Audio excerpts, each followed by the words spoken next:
Good morning, all. Good morning. Good morning. Good morning.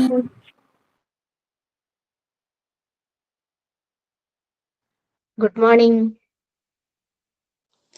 Good Good morning. morning. Good morning, Miss. Morning. Good morning. Good morning. Good morning. Good morning, ma'am. Good morning, ma'am. Good morning, Good Miss. morning, ma'am. Good Good morning. morning, ma'am. Good morning, ma'am. Good morning. Good morning, ma'am. Good morning, ma'am. Morning.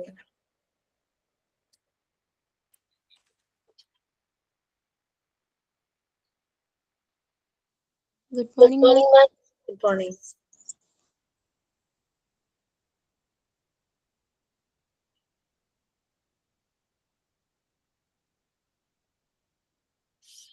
Okay. Please going to do prayer.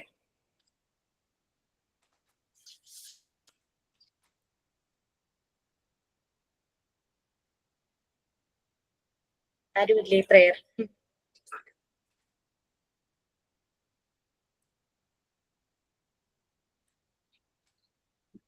ആരുമില്ല miss, ഞാൻ പാടും. Good morning, Miss. Good morning, all. നന്മരൂപിയായ ദൈവമേ, നിനക്കു വന്ദനം. നന്മരൂപിയായ ദൈവമേ, നിനക്കു വന്ദനം. നിന്മനോജ്ഞരൂപമെന്റെ മുന്നിലെന്നും കാണണം. നിന്മനോജ്ഞരൂപമെന്റെ മുന്നിലെന്നും കാണണം. നന്മരൂപിയായ ദൈവമേ, നിനക്കു വന്ദനം. നന്മരൂപിയായ ദൈവമേ, നിനക്കു വന്ദനം. Thank you, ma'am. Thank you all. Ma'am thought of the day പറയട്ടെ. മിസ്സിനെ ഒന്ന് മുകളിലോട്ടാക്കാവോ? പിൻ ചെയ്യാത്തോണ്ടാണ്, ഇടയിൽ കാണുന്ന പോലെ തോന്നുന്നു. പിൻ ചെയ്തിട്ടില്ല, അതാണ്. ഓക്കെ. അതാണ് റിജു ചെയ്യാറുണ്ട്. മാം തോട്ട് ഓഫ് ദി ഡേ പറയാം. I am Shivapriya from Alappuzha. The roots of education are bitter, but the fruit is sweet by Aristotle. Thank you, ma'am. Sign in പറയട്ടെ ma'am. And once again I am repeating, sign in പറയല്ല, sign in ചെയ്യുവാണേ. Sign in ചെയ്യുവാണ് മാം. Tension ഉണ്ട്. ഇച്ചിരി വലിയൊരു സ്റ്റോറിയാണ് കേട്ടോ മാം. നമ്മൾ അധ്യാപകർ മാറണോ വിദ്യാർത്ഥി മാറണോ എന്ന വിഷയത്തെ കുറിച്ചിട്ടാണ്. പാലക്കാട്ടിലെ ഒരു വിദ്യാർത്ഥിയും അധ്യാപകരുമാണ് ഇവിടുത്തെ വിഷയം. ഈ വിഷയം ചർച്ച ചെയ്യുമ്പോൾ മിസ്സിസ് തോംസണെയും ടെഡിയെയും കുറിച്ച് ചർച്ച ചെയ്യുന്നു. തിങ്കളാഴ്ച രാവിലെ പതിവ് പോലെ മിസ്സിസ് തോംസൺ ക്ലാസ്സിൽ വന്ന കുട്ടികളോട് ഐ ലവ് യു സ്റ്റുഡൻസ് എന്ന് പറയുന്ന ഒരു പതിവുണ്ടായിരുന്നു. പക്ഷെ എന്നും മിസ്സിസ് തോംസൺ ഒരു നുണ പറയുമായിരുന്നു. ഐ ലവ് യു സ്റ്റുഡൻസ് എന്ന് പറയുമ്പോൾ അതിൽ ഒരാളെ മിസ്സിസ് തോംസൺ ഹൃദയം കൊണ്ട് ഐ ലവ് യു ഒന്നും പറയാറില്ലായിരുന്നു. ടെഡി, മുടി ചീവാത്ത, യൂണിഫോം പ്രോപ്പറായി ഇടാത്ത ഒരു ടെഡി. സ്ഥിരമായി പ്രോഗ്രസ് റിപ്പോർട്ടിൽ മാർക്ക് കുറവ് രേഖപ്പെടുത്തിയ മിസ്സിസ് തോംസണെ ഒരിക്കൽ പ്രിൻസിപ്പൽ വിളിച്ച് ചോദിക്കുന്നുണ്ട്. പ്രിൻസിപ്പൽ ടെഡിയുടെ പഴയ പ്രോഗ്രസ് റിപ്പോർട്ടുകൾ മിസ്സിസ് തോംസന് കൊടുത്തു. വായിക്കാൻ പറഞ്ഞു. 3ാം ക്ലാസ്സിലെ പ്രോഗ്രസ് റിപ്പോർട്ട് തുറക്കുമ്പോൾ teddy is the best student in the class. 5ാം class ആയപ്പോൾ പതിയെ ടെഡിയുടെ മാർക്ക് കുറയാൻ തുടങ്ങി. ടെഡി തീരെ പഠിക്കാതെ തിരക്കിയപ്പോൾ ടെഡിയുടെ അമ്മ ക്യാൻസർ ബാധിച്ച് മരണപ്പെട്ടു. പിന്നീട് ടെഡിയുടെ മുടി ചീകി കണ്ടിട്ടില്ല, പഠിത്തം നന്നായി കണ്ടിട്ടില്ല. ഈ പ്രോഗ്രസ് റിപ്പോർട്ടൊക്കെ കണ്ടിട്ട് മിസ്സിസ് തോംസൺ ഒരു തീരുമാനമെടുത്തു. തിങ്കളാഴ്ച ക്ലാസ്സിൽ പോയപ്പോൾ മിസ്സിസ് തോംസൺ പതിവ് പോലെ എല്ലാ കുട്ടികളെയും ഐ ലവ് യു സ്റ്റുഡൻസ് എന്ന് പറഞ്ഞു. ഈ പ്രാവശ്യവും മിസ്സിസ് തോംസൺ ഒരു കള്ളം പറഞ്ഞു. എല്ലാവരെയും ഐ ലവ് യു എന്ന് പറഞ്ഞപ്പോൾ ഒരാളെ കൂടുതൽ ഇഷ്ടത്തോടുകൂടി ഹൃദയത്തോട് ചേർത്ത് ഐ ലവ് യു എന്ന് പറഞ്ഞു. Teddy, I love you. എല്ലാ ചെറിയ നന്മകളിലും എല്ലാ ചെറിയ കാര്യങ്ങളും മിസ്സിസ് തോംസൺ ടെഡിയെ പിക്ക് ചെയ്യാൻ തുടങ്ങി. ടെഡിയെ സ്നേഹിക്കാൻ തുടങ്ങി. 8ഉം 9ഉം 10ഉം കഴിഞ്ഞ് സ്കൂൾ ക്ലോസ് ചെയ്യുന്ന സമയത്ത് എല്ലാ കുട്ടികളും ഗിഫ്റ്റ് കൊണ്ടുവരുമ്പോൾ കീറിയ കുറച്ച് പേപ്പർ കഷ്ണം കൊണ്ട് ഒരു വിനയമില്ലാത്ത ഒരു ഗിഫ്റ്റുമായി ടെഡി മിസ്സിസ് തോംസന്റെ അടുത്തെത്തി. തുറന്നു നോക്കിയപ്പോൾ അതിനകത്തൊരു പകുതി ഉപയോഗിച്ച ഒരു പെർഫ്യൂമും മുത്തുകളൊക്കെ നഷ്ടപ്പെട്ട ഒരു ബ്രേസ്ലെറ്റുമായിരുന്നു. മിസ്സിസ് തോംസൺ ബ്രേസ്ലെറ്റ് എടുത്ത് കയ്യിലിട്ടിട്ട് അവരുടെ സാരിയിൽ ആ പെർഫ്യൂം ഒക്കെ ഒന്ന് സ്പ്രേ ചെയ്തപ്പോൾ ടെഡി ഓടി വന്ന് പറഞ്ഞു, are you smell like my mother? ഇപ്പോൾ നിങ്ങൾക്ക് എന്റെ അമ്മയെ പോലെ മണക്കുന്നു. അമ്മ മരിക്കുന്നതിന് മുമ്പ് ഉപയോഗിച്ച പെർഫ്യൂമും അമ്മയുടെ മരണശേഷം കയ്യിൽ നിന്ന് ഊരിയ ബ്രേസ്ലെറ്റുമായിരുന്നു ടെഡി മിസ്സിസ് തോംസന് കൊടുത്ത സമ്മാനം. മിസ്സിസ് തോംസൺ സ്കൂൾ വിട്ട് പോയെങ്കിലും ടെഡി വല്ലപ്പോഴും ഒക്കെ കത്തെഴുതുമായിരുന്നു. കത്തിലൊക്കെ പറയുന്നത്, ഞാൻ ഒരുപാട് ടീച്ചേഴ്സിനെയൊക്കെ കണ്ടു, പിന്നെയും കണ്ടു, പക്ഷെ നിങ്ങളാണ് best teacher in my life. ഇങ്ങനെ കുറെ നാൾ കത്തെഴുതുമായിരുന്നു. എല്ലാം വിശേഷം ഒന്നേ ഉണ്ടായിരുന്നുള്ളൂ, I am seen many teachers in my life, but you are the best in my life. അങ്ങനെ മാസങ്ങളും വർഷങ്ങളും കാലങ്ങളും ഒക്കെ കടന്നുപോയി. ദൂരെ എവിടെയോ ഒരു ലെറ്റർ പാഡിൽ മിസ്സിസ് തോംസൺ ഒരു കത്ത് കിട്ടി. ആ കത്തിൽ എഴുതിയിരുന്നു, നാളെ എന്റെ വിവാഹമാണ്, നിങ്ങൾ പങ്കെടുക്കണമെന്ന്. പ്രിയപ്പെട്ട ഡോക്ടർ ടെഡി. അങ്ങനെ മിസ്സിസ് തോംസൺ ജീവിതത്തിൽ തിരക്കുകളൊക്കെ മാറ്റി കത്തിലെ അഡ്രസ്സിൽ ടെഡിയുടെ വിവാഹ ചടങ്ങിൽ പങ്കെടുക്കാൻ വരികയാണ്. ഓഡിറ്റോറിയത്തിലേക്ക് വരുമ്പോൾ പുറകിലെ ഒരു സീറ്റിൽ ഇരിക്കാൻ മിസ്സിസ് തോംസൺ തുടങ്ങുമ്പോൾ ഫ്രണ്ടിലേക്ക് ആരോ വിളിച്ച് ഒരു ചെയർ കാണിച്ചു. റിസർവ്ഡ് എന്നൊരു ചെയർ. റിസർവ്ഡ് മൈ മദർ, എന്റെ അമ്മയ്ക്കായി റിസർവ് ചെയ്ത ഒരു chair Mrs Thompson doctor Teddy ഇരുത്തി. തന്റെ പ്രതിസുത വധുവിനോട് ഡോക്ടർ ടെഡി മിസ്സിസ് തോംസനെ ചൂണ്ടിക്കാണിച്ചുകൊണ്ട് പറഞ്ഞു, ഒരു പക്ഷേ ഈ അമ്മ ഇല്ലായിരുന്നെങ്കിൽ ഡോക്ടർ ടെഡി ഇന്ന് ജീവിച്ചിരിപ്പില്ലായിരുന്നു. ടെഡിയെ ചൂണ്ടിക്കാണിച്ച് മിസ്സിസ് തോംസൺ പറഞ്ഞു, ഒരു പക്ഷേ ടെഡി ഇല്ലായിരുന്നെങ്കിൽ ഞാൻ ഒരിക്കലും തിരിച്ചറിയില്ലായിരുന്നു ഒരു ടീച്ചർ ആദ്യം ആകേണ്ടത് ടീച്ചറല്ല അമ്മയാണെന്ന്. അമ്മയായി മാറണമെന്ന് എന്നെ പഠിപ്പിച്ച ടെഡിയാണ്. എന്നെ ഈ കേൾക്കുന്ന ഓരോ ടീച്ചേഴ്സും മനസ്സിലാക്കേണ്ടത്, നമ്മളൊക്കെ ആദ്യം ആകേണ്ടത് ടീച്ചറല്ല, ആദ്യം ആകേണ്ടത് അമ്മയാണ്, അച്ഛനാണ് എന്നാണ്. നമ്മൾ പഠിപ്പിക്കുന്ന കുട്ടികളുടെ അമ്മയും അച്ഛനുമായി നമ്മൾ മാറുമ്പോഴാണ് ലോകത്ത് ഒരുപാട് ടെഡിമാർ ഉണ്ടാവുന്നത്. ഒരുപാട് ഡോക്ടേഴ്സിനെയും എഞ്ചിനീയേഴ്സിനെയും ഒക്കെ സൃഷ്ടിക്കണമെങ്കിൽ നമ്മൾ ആദ്യം ടീച്ചേഴ്സ് അല്ല ആകേണ്ടത്. ഈ വീഡിയോ ഞാൻ ഈ പറയുന്നത് കേട്ട് തിങ്കളാഴ്ച നമ്മൾ സ്കൂളിലേക്കൊക്കെ പോകുമ്പോൾ നിങ്ങൾ ഒരു തീരുമാനം എടുക്കണം. തിരിച്ചു പോകേണ്ടത് ഒരു അമ്മയായിട്ടാണ്, ഒരു അച്ഛനായിട്ടാണ്. നമ്മൾ മുന്നിൽ കാണുന്ന മുടി ചീവാത്ത, യൂണിഫോം പ്രോപ്പറായി ഇടാത്ത ഒരു ടെഡി നിങ്ങളുടെ മുന്നിൽ ഇരിക്കുന്നുണ്ടെങ്കിൽ അറിയണം, അവന്റെ പിറകിൽ ഒരു ജീവിതമുണ്ട്. ആ ജീവിതം എന്താണെന്ന് തിരിച്ചറിയണം. പ്രോഗ്രസ് കാർഡിൽ മാർക്ക് കുറച്ച് മാത്രം ഇട്ടുകൊണ്ട് അവന്റെ ജീവിതത്തെ കുറച്ച് കാണാതെ, പ്രോഗ്രസ് റിപ്പോർട്ടിലും അപ്പുറം അവനും ഒരു ജീവിതമുണ്ടെന്നും ആ ജീവിതത്തിൽ ഞാൻ ആദ്യം അവന്റെ പിതാവും അവന്റെ മാതാവും ആകണമെന്ന് തീരുമാനം എടുക്കുന്നിടത്താണ് നമുക്ക് ഒരുപാട് മനുഷ്യരെ സൃഷ്ടിക്കാൻ സാധിക്കുന്നത്. Sign in by Kanmani. Okay Kanmani, thank you so much. Actually ഞാൻ സൈൻ ഇൻ ചെയ്യാണെന്ന് പറഞ്ഞത് വേറെ ഒന്നുമില്ല, എന്തെങ്കിലും ആക്ഷൻ സോങ് ആണ് അങ്ങനെ വന്ന് പ്രസന്റ് ചെയ്ത് വിഷ് ചെയ്യാൻ വരുമെന്ന് വിചാരിച്ചാട്ടോ. ഞാൻ ആക്ടിവിറ്റി ആണ് ഉദ്ദേശിച്ചത്, മീൻസ് അങ്ങനെ ഒരു ബോഡി മൂവ്മെന്റ്സോട് കൂടിയുള്ള ഒരു ആക്ഷൻ എന്ന് ഉദ്ദേശിച്ചാണ് ചെയ്യുവാണെന്ന് പറഞ്ഞത്. ഈ കഥ ഞാൻ പലതവണ കേട്ടിട്ടുണ്ട്, പലതവണ വായിച്ചിട്ടുണ്ട്. But this is A best story. ഓരോ തവണ കേൾക്കുമ്പോഴും ഇങ്ങനെ ഇവിടെ ഒരു ഫീല് വരുന്നു. എത്ര തവണ കേട്ടാലും ആ ഫീല് കൂടുന്നല്ലാണ്ട് കുറയുന്നില്ല അല്ലേ. ലൈക്ക് സെയിം സ്റ്റോറി നമ്മുടെ MT3 ഒരു കുട്ടി പറഞ്ഞിരുന്നു. അതിനു മുമ്പ് പലതവണ അത് കേട്ടിട്ടുണ്ട്, പലതവണ വായിച്ചിട്ടുണ്ട്. പക്ഷെ ഓരോ പ്രാവശ്യം നിങ്ങൾ ഓരോരുത്തർ പറയുന്നു. ഈ സ്റ്റോറി പറയുന്നതിനും ഒരു പ്രത്യേകതയുണ്ട്. അതായത് ഫുൾ ഫീല് ഉള്ളിൽ വെച്ചിട്ടാണ് ഓരോരുത്തരും ഈ സ്റ്റോറി പറഞ്ഞത്. അന്ന് സരിജ പറഞ്ഞപ്പോഴും ഭയങ്കര ഫീലായിരുന്നു, ഇപ്പൊ കൺമണി പറഞ്ഞപ്പോഴും ഭയങ്കര ഫീലായിരുന്നു. ഒട്ടും നമുക്ക് ബോറിങ് തോന്നാത്ത ഒരു സ്റ്റോറി. ലൈഫ് ലോങ് നമ്മളുടെ കൂടെ ഉണ്ടാവും. നാളെ നിങ്ങളും ഇതുപോലെ ടെഡിയുടെ ടീച്ചറെ പോലെ തന്നെ നിങ്ങളും ആവട്ടെ എന്ന് ഞാൻ ആശംസിക്കുന്നു. I wish for that. അങ്ങനെ ആവുന്ന തന്നെയാണ് എനിക്കിഷ്ടം. അങ്ങനെ ആവാതെ ആരെങ്കിലും പോകുന്നത് അത് എന്റെ കുറവ് തന്നെയായിരിക്കും. Okay, so and thank you so much for considering me like this. Okay, ടെഡിയുടെ ടീച്ചറിനെ അടുത്ത് എന്നെയും നിർത്താനായിട്ട് കുറെ പേര് ഇവിടെ പോലെ പറഞ്ഞു. So thank you so much, thank you for that. And I think you have so many concerns regarding your PG and your reports, right? Sign in ചെയ്യാൻ ഒരാളെ ഉള്ളൂ. People can do at a time. At a time, one after. Yes, please. ചെയ്യട്ടെ Please. Good morning, ma'am, and good morning, all. I am Daisy from Fort Kochi. My arms are for hugging. I love you. My eyes are for seeing. Peekaboo. My ears are for hearing. What did you say? My mouth is for singing and talking all the day. My tongue is for tasting. Yum, yum, yum. My teeth are for chewing. Yum, yum, yum.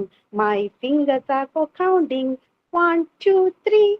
Thank you for singing this song with me. Thank you, ma'am. Very good.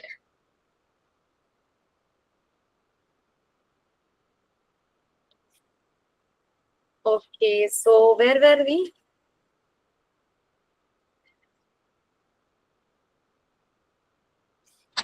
Last 2 class, I think record writing തന്നെയായിരുന്നു. Record. റെക്കോർഡിൽ നിന്നത് Any doubts ഉണ്ടോ? Miss class ആണോ ചോദിച്ചത് എവിടെ വരെ എത്തിയെന്ന്? അതെ. Teachers and സൈക്കോളജിയിൽ നിൽക്കുമായിരുന്നല്ലോ. ഓക്കെ, റെക്കോർഡ് റൈറ്റിംഗ് ആയിരുന്നു പറഞ്ഞുകൊണ്ടിരുന്നത് അല്ലേ? ലൈക്ക് എന്നിട്ടും പലർക്കും റെക്കോർഡ് റൈറ്റിംഗിലെ കൺഫ്യൂഷൻ ഉണ്ട്.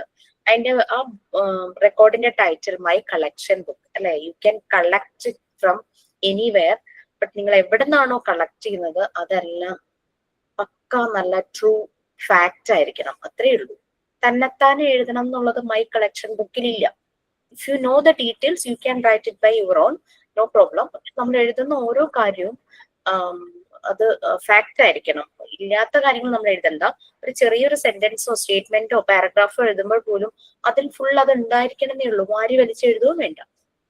അതെ മിസ്, എന്താണെന്നറിയോ, നമ്മുടെ ഗ്രൂപ്പില് ഒരാൾ രാവിലെ ഒരു ഡൗട്ട് ചോദിച്ചായിരുന്നു. ഈ മറ്റേ വണ്ടർഫുൾ ക്രിയേച്ചേഴ്സിനെ പറ്റി എഴുതുമ്പോ എനിക്ക് തോന്നുന്നു അന്ന് മിസ് മറ്റേ വെട്ടിൽ മറ്റേ പുൽച്ചാടിയെ കാണിച്ച് പറഞ്ഞില്ലേ പ്രാർത്ഥിക്കുന്ന പ്രാണിയെന്ന്, അത് നമുക്ക് ഓർമ്മ വന്നു. അപ്പൊ അതുകൊണ്ടാണ് നമ്മൾ പറഞ്ഞത് ഇടാം നമ്മുടെ കണ്ണിൽ തോന്നുന്ന സൗന്ദര്യം. അന്ന് അങ്ങനെയാണ് മിസ് പറഞ്ഞു തന്നത് നമുക്ക്. അപ്പൊ അത് നമ്മൾ സിമ്പിൾ വേർഡ്സിൽ എഴുതാനാന്ന് മാം പറ. അപ്പൊ നമ്മൾ അങ്ങനെയായിരുന്നു പറഞ്ഞു കൊടുത്തതേ. കുട്ടികളോട് കുറെ ഡൗട്ട് ചോദിച്ചവരോടൊക്കെ അങ്ങനെയാ പറഞ്ഞിരുന്നത്. അപ്പൊ അവിടെ വന്നൊരു കൺഫ്യൂഷൻ ആണ് മാം. അപ്പൊ കളക്ട് ചെയ്യുകയും ചെയ്യാം, കൂടുതലും നമ്മുടേതായ ഒരു ചെറിയ ഡിസ്ക്രിപ്ഷൻ കുട്ടികൾക്ക് പറഞ്ഞു കൊടുക്കുന്ന രീതിയിൽ ആഡ് ചെയ്യാമെന്ന് ഉദ്ദേശിച്ചതേ ഉള്ളൂ. നിങ്ങൾ റെഫർ ചെയ്യുമ്പോൾ ഇപ്പൊ ഗൂഗിളിലൊക്കെ റെഫർ ചെയ്യുമ്പോൾ കുറേ ഡേറ്റാസ് കിട്ടും. അത് നോക്കിയിട്ട് അതൊന്ന് സിമ്പിൾ ആയിട്ട് എഴുതുക. ഭയങ്കര വൊക്കാബുലറി ഗ്രാമർ അങ്ങനെ ഭയങ്കര ഇതിലേക്ക് പോകണ്ട. സിമ്പിൾ ആയിട്ട് എഴുതുക. ഒരാള് വായിക്കുമ്പോൾ ഇപ്പൊ നമ്മളുടെ വീട്ടിൽ തന്നെ കുട്ടി ഒരു KG-ലോ ഫസ്റ്റ് സ്റ്റാൻഡേർഡിലോ ഉള്ള കുട്ടി ഒന്ന് വായിക്കുമ്പോൾ അതിന് പെട്ടെന്ന് അത് മനസ്സിലാകണം. പിന്നെ നമ്മൾ കുട്ടികളോട് പറഞ്ഞു കൊടുക്കുമ്പോൾ കുറച്ചുകൂടെ കളർഫുൾ ആയിട്ട് കുറച്ച് ഇംപ്രവൈസ് ചെയ്ത് മോഡിഫൈ ചെയ്ത് അവർക്ക് മനസ്സിലാവുന്ന രീതിയിലായിരിക്കുമല്ലോ കാര്യങ്ങൾ പറഞ്ഞു കൊടുക്കുന്നത്. മതി. മൈ കളക്ഷൻ ബുക്ക് എന്ന് പറഞ്ഞാൽ നിങ്ങൾക്ക് എവിടെ നിന്ന് വേണമെങ്കിലും കളക്ട് ചെയ്യാം. Okay so okay.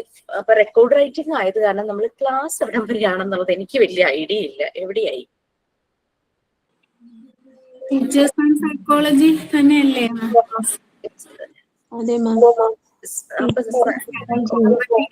പേജ് 58. മാം 58, പേജ് നമ്പർ 58.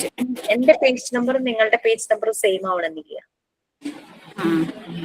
എനിക്ക് ടെക്സ്റ്റ് ആയിട്ടല്ല, എനിക്ക് ഓരോരോ പാർട്ടായിട്ടാണേ. പേജ് നമ്പർ ശരിക്കും അതിൽ ഇട്ടിട്ടില്ല. സോ എന്നോട് ഏത് ഭാഗമാണെന്ന് പറഞ്ഞാൽ മതി, ഏത് പാർട്ടാണ്? Unit 6 psychology. ഞാനൊന്ന് ചോദിച്ചോട്ടെ, സൈക്കോളജി എന്നുള്ളത് ഞാൻ എടുത്തോ അതോ എഡ്യൂക്കേഷൻ സൈക്കോളജി ആണോ ഞാൻ എടുത്തത്?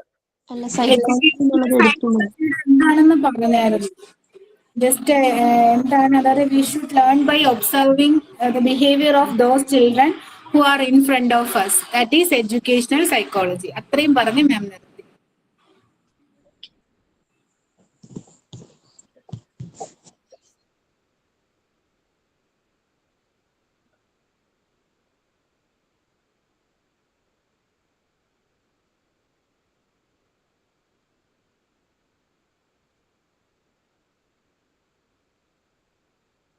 Good morning, ma'am. Good morning. ജോലി ലേറ്റ് ആയോ? നേരത്തെ ഉണ്ടായിരുന്നോ? കണ്ടില്ലേ?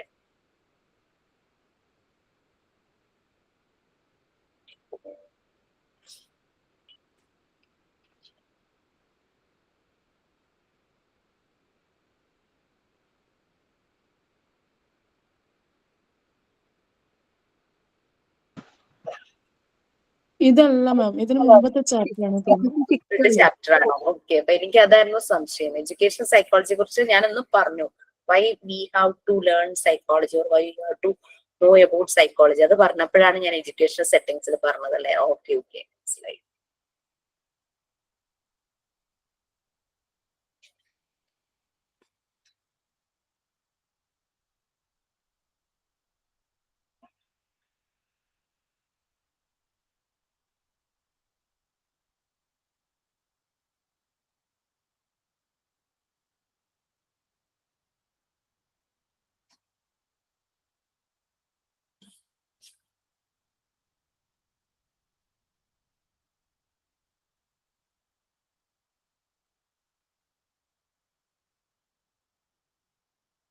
ഓക്കെ, നമ്മൾ എവിടെ വരെയായിരുന്നു?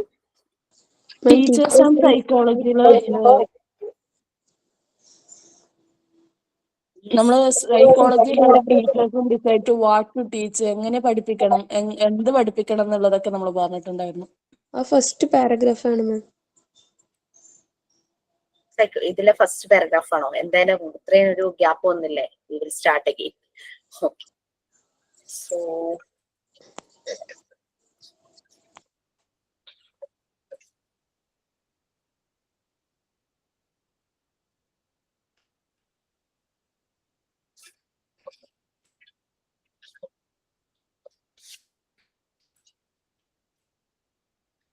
ഓക്കെ, നമ്മൾ പറഞ്ഞ കാര്യം ആർക്കെങ്കിലും ഒന്ന് ബ്രീഫ് ചെയ്യാമോ അബൌട്ട് സൈക്കോളജി?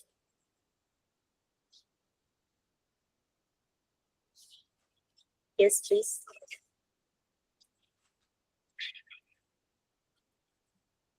ഞാൻ നിങ്ങൾക്കൊരു assignment തന്നിട്ടുണ്ടോ? The remote control of your happiness should be in your own hand. If you get tensed up due to something said or done by others, it indicates that the remote control of your happiness is in others' hands. Add more things to the above statement. No, ma'am. തന്നിട്ടില്ല. Okay okay, so ഞാൻ class റൂമിൽ ഇട്ടേക്കാം. So statement കേട്ടപ്പോ എന്തെങ്കിലും മനസ്സിലായോ? ഒന്നുകൂടെ പറയണം. ഒന്നുകൂടി പറയാം. The remote control of your happiness is in your hand. If you get tensed up due to something said or done by others, it indicates that the remote control of your happiness is in others' hands. അതിനെ കുറിച്ച് നിങ്ങളുടെ views എഴുതുക. ഇത് ഈ assignment ഞാൻ തന്നാണോ? ഈ assignment ഞാൻ തന്നിട്ട് മാം ഇങ്ങനെയാണോ എഴുതേണ്ടത്, ഞാൻ എഴുതിയത് ശരിയാണോ എന്നും ചോദിച്ച് എനിക്ക് ആരെങ്കിലും അയച്ചു തന്നാൽ ഞാനത് നോക്കേയില്ല കേട്ടോ. നിങ്ങളുടെ പോയിന്റ് ഓഫ് വ്യൂ മാത്രമാണ് അറിയേണ്ടത്, ഇതിൽ ശരി തെറ്റില്ല. നിങ്ങൾ പറയുകയാണ് മറ്റുള്ളവർ പറഞ്ഞു കഴിഞ്ഞാൽ എന്റെ ഹാപ്പിനെസ്സിനെ ബാധിക്കും, ഇറ്റ്സ് ലൈക്ക് ദാറ്റ്. ഞാൻ അങ്ങനെയാണെന്ന് പറഞ്ഞു കഴിഞ്ഞാൽ it's your point of view, it's your observation, it's your opinion. Okay, അതല്ല ആരെന്ത് പറഞ്ഞാലും അതെന്നെ ബാധിക്കില്ല, എന്റെ ഹാപ്പിനെസ് ഞാനാണ് തീരുമാനിക്കുന്നത് എന്നാണ് എഴുതുന്നെങ്കിൽ അത് നിങ്ങളുടെ അടുത്ത അഭിപ്രായം, നിങ്ങളുടെ അഭിപ്രായം അല്ലെ. അപ്പം ഇതിനെപ്പറ്റി നിങ്ങൾക്ക് എന്താണ് തോന്നുന്നത് അതാണ് എഴുതേണ്ടത്, വേറൊരാളുടെ അഭിപ്രായം അല്ല. മനസ്സിലായോ? രണ്ട് പോയിന്റ് ഓഫ് വ്യൂല് നമ്മളെ അഭിപ്രായം അല്ലെ. അതെ, നമ്മൾക്ക് എന്താണ് തോന്നുന്നത്. ഞാൻ പറയുക, ആരെങ്കിലും എന്തെങ്കിലും പറയുമ്പോഴേക്കും എനിക്ക് അങ്ങ് ടെൻഷനായി, ഞാൻ കരയാൻ തുടങ്ങി, അന്നത്തെ ദിവസം ഞാൻ ഭക്ഷണം കഴിക്കില്ല, വെള്ളം കുടിക്കില്ല. ദാറ്റ് മീൻസ് എന്റെ ഹാപ്പിനെസിന്റെ റിമോട്ട് കൺട്രോൾ അവരുടെ കയ്യിലാണ്. അപ്പോ ക്വസ്റ്റ്യൻ ഇതാണ്, ഇങ്ങനെയാണെങ്കിൽ ഇതിനെപ്പറ്റി നിങ്ങളുടെ ഒരു പോയിന്റ് ഓഫ് വ്യൂ. അപ്പൊ നമ്മൾ ചിന്തിക്കും എന്റെ ഹാപ്പിനെസ് എന്തിലൊക്കെയാണെന്നുള്ളത് നമ്മൾ ചിന്തിക്കും, നമ്മൾ എഴുതാൻ തുടങ്ങും. ഇംഗ്ലീഷിലാണോ മാം എഴുതണ്ടേ? Yes, everything should be done in English. എല്ലാം ഇംഗ്ലീഷിൽ. ഇത് പ്രസന്റ് ഏതാ പറയാവോ? ഞാൻ ക്ലാസ് റൂമിൽ തരും. ഞാൻ അന്ന് നിങ്ങൾക്ക് തന്നോന്ന് ചെക്ക് ചെയ്യാൻ വേണ്ടി ചോദിച്ചതാണേ. ക്ലാസ് റൂമിൽ തരും. ഞങ്ങൾക്ക് മോണ്ടിസോറിയുടെ എക്സാമിന് വന്ന ഒരു ക്വസ്റ്റ്യൻ ആയിരുന്നു അത്. ഞങ്ങൾക്ക് MCQ ആയിരുന്നില്ല, നമുക്ക് ഡിസ്ക്രിപ്റ്റീവ് ടൈപ്പ് ആയിരുന്നു. അപ്പൊ അതില് വന്ന ഒരു ക്വസ്റ്റ്യൻ ആണ്. കുറെ ക്വസ്റ്റ്യൻ വന്നിട്ടുണ്ട്. അപ്പൊ ഞാൻ ഇത് അസൈൻമെന്റ് ആയിട്ട് തരുന്ന എന്താന്ന് വെച്ച് കഴിഞ്ഞാല് ഒരു ഓഫ്ലൈൻ ആയിട്ട് ഒരു മോണ്ടിസോറി ക്ലാസ്സിൽ പോകുമ്പോഴും ഓൺലൈൻ ആയിട്ടാണല്ലോ നിങ്ങളിപ്പോ പഠിക്കുന്നത്, ഓഫ്ലൈൻ വരാനുള്ള ഓപ്ഷൻ ഇല്ലല്ലോ.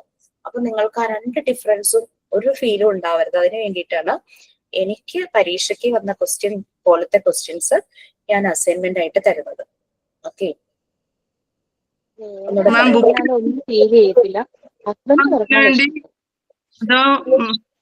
മറ്റു അസൈൻമെന്റ് മാം അറിയാം മോണ്ടിസറിയുടെ എഴുതുന്ന ബുക്കിൽ തന്നെ എഴുതുകയാണ് എങ്ങനെ മാം? കൺവീനിയന്റ് ആയിട്ട് ഏതാ തോന്നുന്നു അതുപോലെ ഒരു അസൈൻമെന്റിന് വേണ്ടിയിട്ട് നിങ്ങൾ ഒരു ബുക്ക് വെച്ചിട്ടുണ്ടെങ്കിൽ ആ ബുക്കിൽ തന്നെ എഴുതാം. പിന്നെ എനിക്ക് ഇങ്ങനെ ഞാൻ നിർബന്ധമൊന്നും പറയുന്നില്ല, ബാക്കിയുള്ള ടീച്ചർമാരുടെ അസൈൻമെന്റ് ബുക്കിൽ എഴുതാൻ പാടില്ല എന്നൊന്നുമില്ല. നിങ്ങളൊരു അസൈൻമെന്റ് ബുക്ക് എന്ന് പറഞ്ഞാൽ ജനറലി ഒരു ബുക്ക് വെച്ചിട്ടുണ്ടെങ്കിൽ എല്ലാ അസൈൻമെന്റും അതിൽ എഴുതിയാൽ മതി. കാരണം നമ്മൾ ഇമേജ് എടുത്ത് ഫോട്ടോ എടുത്ത് അപ്ലോഡ് ചെയ്യുന്നതല്ലേ ഉള്ളൂ. പിന്നെ അതൊരു നല്ല നീറ്റ് ആയിട്ട് സൂക്ഷിക്കണമെന്നേ ഉള്ളൂ. നമുക്ക് നമ്മളുടെ ലൈഫിലേക്ക് ഒരു അസറ്റാണ് ഈ അസറ്റുകളെല്ലാം. ക്വസ്റ്റ്യൻ ഇതാണ്: the remote control of your happiness should be in your own hand. If you get tensed up due to something said or done by others, it indicates that the remote control of your happiness is in others' hands. ഇതില് തെറ്റ ശരി എന്നുള്ളതില്ല. ഓരോരുത്തരുടെ opinion, അവരുടെ experience, അവരനുഭവിച്ചു പോയ കാര്യങ്ങൾ, ഇതെല്ലാമാണ് എഴുതുന്നത്. നിങ്ങൾക്ക് ഇത് പിന്നെ എന്താ പറയാ, ആരുടെയെങ്കിലും അനുഭവം വെച്ചിട്ട് റേറ്റ് ചെയ്ത് എഴുതാം. കോൺഫിഡൻഷ്യൽ ആക്കണമെങ്കിൽ പേരൊക്കെ മാറ്റാം, അല്ലെങ്കിൽ XYZ എന്നൊക്കെ പേരൊക്കെ കൊടുക്കാം. No problem, it's up to you. അല്ലെങ്കിൽ ഇപ്പൊ തുടങ്ങി ഞാൻ ഇത് ചിന്തിക്കുന്നത്, ഇത് എന്റെ ഹാപ്പിനെസിന്റെ റിമോട്ട് കൺട്രോൾ ഞാൻ എന്തിന് മറ്റുള്ളവരുടെ കയ്യിൽ കൊടുക്കണം? ഇത്രയും കാലം ഞാൻ അങ്ങനെ കൊടുത്തിട്ടാണ് നടന്നത്, ഇനി ഞാൻ അങ്ങനെ കൊടുക്കില്ല. അങ്ങനെയൊക്കെയാണ് U can write it like that. മനസ്സിലായോ?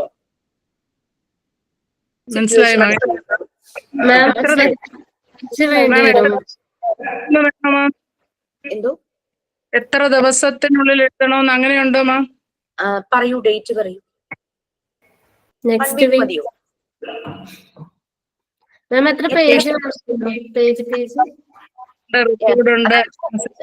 ഞാൻ പറഞ്ഞത് ഇത് നിങ്ങളുടെ ഒപ്പീനിയൻ, നിങ്ങൾ എക്സ്പീരിയൻസ് ചെയ്ത കാര്യം, അല്ലെങ്കിൽ നിങ്ങൾ ആരുടെയെങ്കിലും കണ്ടിട്ടുള്ള കാര്യം, അല്ലെങ്കിൽ നിങ്ങൾ ഇപ്പൊ ചിന്തിച്ചു ഈ ഒരു സ്റ്റേറ്റ്മെന്റ് കേട്ടപ്പോ അപ്പൊ നിങ്ങൾക്ക് തോന്നിയ കാര്യം. ഇത് ഒരു സെന്റൻസ് ആയാലും പ്രശ്നമില്ല, ഒരു ചെറിയ പാരഗ്രാഫ് ആയാലും പ്രശ്നമില്ല. ഈ കുറെ എഴുതാനുണ്ട്, കുറെ എഴുതാം. ഇത്ര പേജ് വേണമെന്ന് പറയുന്നില്ല. ചിലപ്പോ ചിലർക്ക് ഒരു സെന്റൻസ് കൊണ്ട് കാര്യം കഴിയും. I won't give the remote control of my happiness to others. I will handle this. This control is in my hand. കഴിഞ്ഞു. അത് ഒരാളുടെ അസൈൻമെന്റ് അതാണെങ്കിൽ അത് കഴിഞ്ഞു. That's fine. അതുപോലെ വേറൊരാള് അനുഭവിച്ച കാര്യം വെച്ച് എഴുതുന്നു. ഇന്നലെ വരെ ഞാൻ ഇങ്ങനെയായിരുന്നു, നാളെ ഞാൻ ഇത് ആർക്കും കൊടുക്കില്ല, എന്റെ കയ്യിൽ തന്നെ ആ റിമോട്ട് കൺട്രോൾ വയ്ക്കും, അങ്ങനെ എഴുതും. വേറൊരാൾ എഴുതുന്നു, ഞാൻ ഇത്രയും കാലം എങ്ങനെയാ ജീവിച്ചത്, എന്റെ ഹാപ്പിനെസിന്റെ റിമോട്ട് കൺട്രോൾ എന്റെ കയ്യിലായിരുന്നു, ഞാൻ നാളെയും അങ്ങനെ തന്നെ ചെയ്യും. അങ്ങനെ ഓരോരുത്തർക്കും. I didn't get the question properly, ഞാൻ ക്ലാസ് റൂമിൽ ഇട്ടേക്കാം. ഞാൻ അത് തന്നോ എന്നുള്ളതൊന്ന് കൺഫേം ചെയ്യാൻ വേണ്ടി ചോദിച്ചതാണ് കേട്ടോ. ക്ലാസ് റൂമിൽ ഇട്ടേക്കാം, പ്രിപ്പയർ ചെയ്ത് വെച്ചോളൂ. ക്ലാസ് റൂമിൽ ഇട്ടതിന് ശേഷം സബ്മിറ്റ് ചെയ്താൽ മതി, അല്ലാതെ സബ്മിറ്റ് ചെയ്താൽ അവിടെ ആഡ് ആവില്ല. ഓക്കെ, ഞാൻ അതുപോലെ സിമിലർ കുറച്ച് ക്വസ്റ്റ്യൻസ്, ഇപ്പൊ ഈ സൈക്കോളജി എടുത്തു തുടങ്ങുന്നതുകൊണ്ടാണ് ഞാനത് പറഞ്ഞത്. നിങ്ങൾക്ക് ഫസ്റ്റ് യൂണിറ്റിലെ എവിടം വരെയായി? ഹെൽത്ത്, ഹൈജീൻ, അതൊക്കെ എവിടം വരെയായി? ഫസ്റ്റ് പാർട്ട്, യൂണിറ്റ് അല്ല, first part 1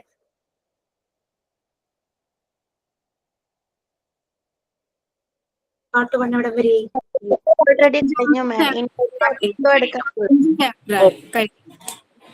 Okay, so part 1 related with one seminar. Okay, seminar idana. You have to prepare a seminar on nutrition. You can add about fruits and other vegetables. അത് ശരിക്കും പറഞ്ഞു കഴിഞ്ഞാൽ ഇത് ഞങ്ങൾക്ക് എക്സാമിന് വന്ന question ഞാൻ വായിക്കാം, നിങ്ങൾക്ക് അതൊരു സെമിനാർ ആയിട്ടാണ് ഞാൻ തരുന്നത്. If you are asked to present a thesis in a seminar on nutrition, including fruits and other vegetables, which is conducted at your school on the World Nutrition Day. ഞാൻ work ചെയ്യുന്ന സ്കൂളില് world nutrition ഡേയില് ഒരു seminar conduct ചെയ്യുവാണെങ്കിൽ, ഞാൻ ചെയ്യേണ്ട seminar ആണെങ്കിൽ എന്തെല്ലാം കാര്യങ്ങൾ ഞാൻ അതിൽ ഇൻക്ലൂഡ് ചെയ്യണം, അതാണ് ഞങ്ങൾക്ക് എക്സാമിന് വന്ന ക്വസ്റ്റ്യൻ. ഓക്കെ, 6 മാർക്ക് കേട്ടോ ഈ ഓരോ ക്വസ്റ്റ്യനും. അങ്ങനെ എത്ര ക്വസ്റ്റ്യൻ ഉണ്ട്? 10 ക്വസ്റ്റ്യൻ ഉണ്ട്. അങ്ങനെ 6 മാർക്ക് 10 ക്വസ്റ്റ്യൻ. ഇപ്പൊ 60 മാർക്സ്. ഇതിന്റെ റിലേറ്റഡ് പ്രാക്ടിക്കലിന് ഞങ്ങൾക്ക് 40 മാർക്സ്. അങ്ങനെ ടോട്ടൽ 100 മാർക്ക് ആയിരുന്നു. അപ്പൊ ആകെ 10 ക്വസ്റ്റ്യൻ ഉണ്ടാവുള്ളൂ. എല്ലാം ഇങ്ങനെ ഡിസ്ക്രിപ്റ്റീവ് ടൈപ്പ്. 6 മാർക്ക് ആയിരിക്കും ഓരോ ക്വസ്റ്റ്യന്. ടൈം 2.5 hours ആയിരുന്നു എക്സാമിന്. ഓക്കെ. റിട്ടേൺ എക്സാമിനേഷന് 60 മാർക്സും ഇതിന്റെ കറസ്പോണ്ട് പ്രാക്ടിക്കലിന് 40 മാർക്സും. അങ്ങനെയായിരുന്നു ഞങ്ങളുടെ എക്സാമിന്റെ ഒരു രീതി. ഓക്കെ. ക്വസ്റ്റ്യൻ ഇതായിരുന്നു: if you are asked to present a thesis in a seminar on nutrition including fruits and other vegetables conducted at your school on the World Nutrition Day, what ideas would you include in it? First part കഴിഞ്ഞു എന്ന് പറഞ്ഞുകൊണ്ട് ഞാൻ ആ question തന്നതാണ്. Okay. അപ്പൊ അത് നമ്മൾക്കിപ്പം എല്ലാവർക്കും സെമിനാർ എടുക്കാൻ പറ്റില്ലായിരിക്കും അല്ലെ. ഇപ്പൊ നമ്മളുടെ PGD സെമിനാർ അങ്ങനെയായിരുന്നു പറഞ്ഞത്. എല്ലാവർക്കും സെമിനാർ ഇപ്പൊ ക്ലാസ്സിൽ എടുക്കാൻ പറ്റിയെന്ന് വരില്ല. എത്ര പേരുണ്ട്? 83 ഉണ്ട്. ബാക്കി 3 പേര് ഞങ്ങൾ ഇൻസ്റ്റിറ്റ്യൂട്ടിൽ നിന്ന്. സോ അപ്പൊ 83 പേര് ഇപ്പൊ ജോയിൻ ചെയ്യാത്തവരുണ്ട്. അങ്ങനെയൊക്കെ വരുമ്പോ അത്രയും പേർക്ക് സെമിനാർ ആയിട്ട് എടുക്കാൻ പറ്റില്ല. So everybody has to prepare for a seminar. പറ്റാത്തവര് ഇതൊരു അസൈൻമെന്റ് ആയിട്ട് എഴുതി, എല്ലാവരും അസൈൻമെന്റ് പോലെ എഴുതണം. ഇൻട്രസ്റ്റഡ് ആയിട്ടുള്ള ആർക്കെങ്കിലും സെമിനാർ ആയിട്ട് ക്ലാസ്സിൽ പ്രസന്റ് ചെയ്യാം. മാം, ഈ ഇതുപോലത്തെ സെയിം ക്വസ്റ്റ്യൻസ് നമുക്ക് എക്സാമിന് ഉണ്ടാവോ? അതെയോ എക്സാമിന് MCQ ആണ്. അപ്പൊ ഈ ഒരു ഇങ്ങനത്തെ ഒരു എക്സാം പാറ്റേണും കൂടെ മനസ്സിലാകാൻ വേണ്ടിയിട്ടാണ് ഞാൻ ഇത് അസൈൻമെന്റ് ആയിട്ട് തരുന്നത്. മനസ്സിലായോ? അപ്പൊ നിങ്ങൾക്ക് കോഴ്സ് കഴിയുമ്പോഴേക്കും യു വിൽ ബി ലൈക്ക് ഒരു ഓഫ്ലൈൻ പോയതുപോലെയൊക്കെ ഒരു ഫീല് വരും.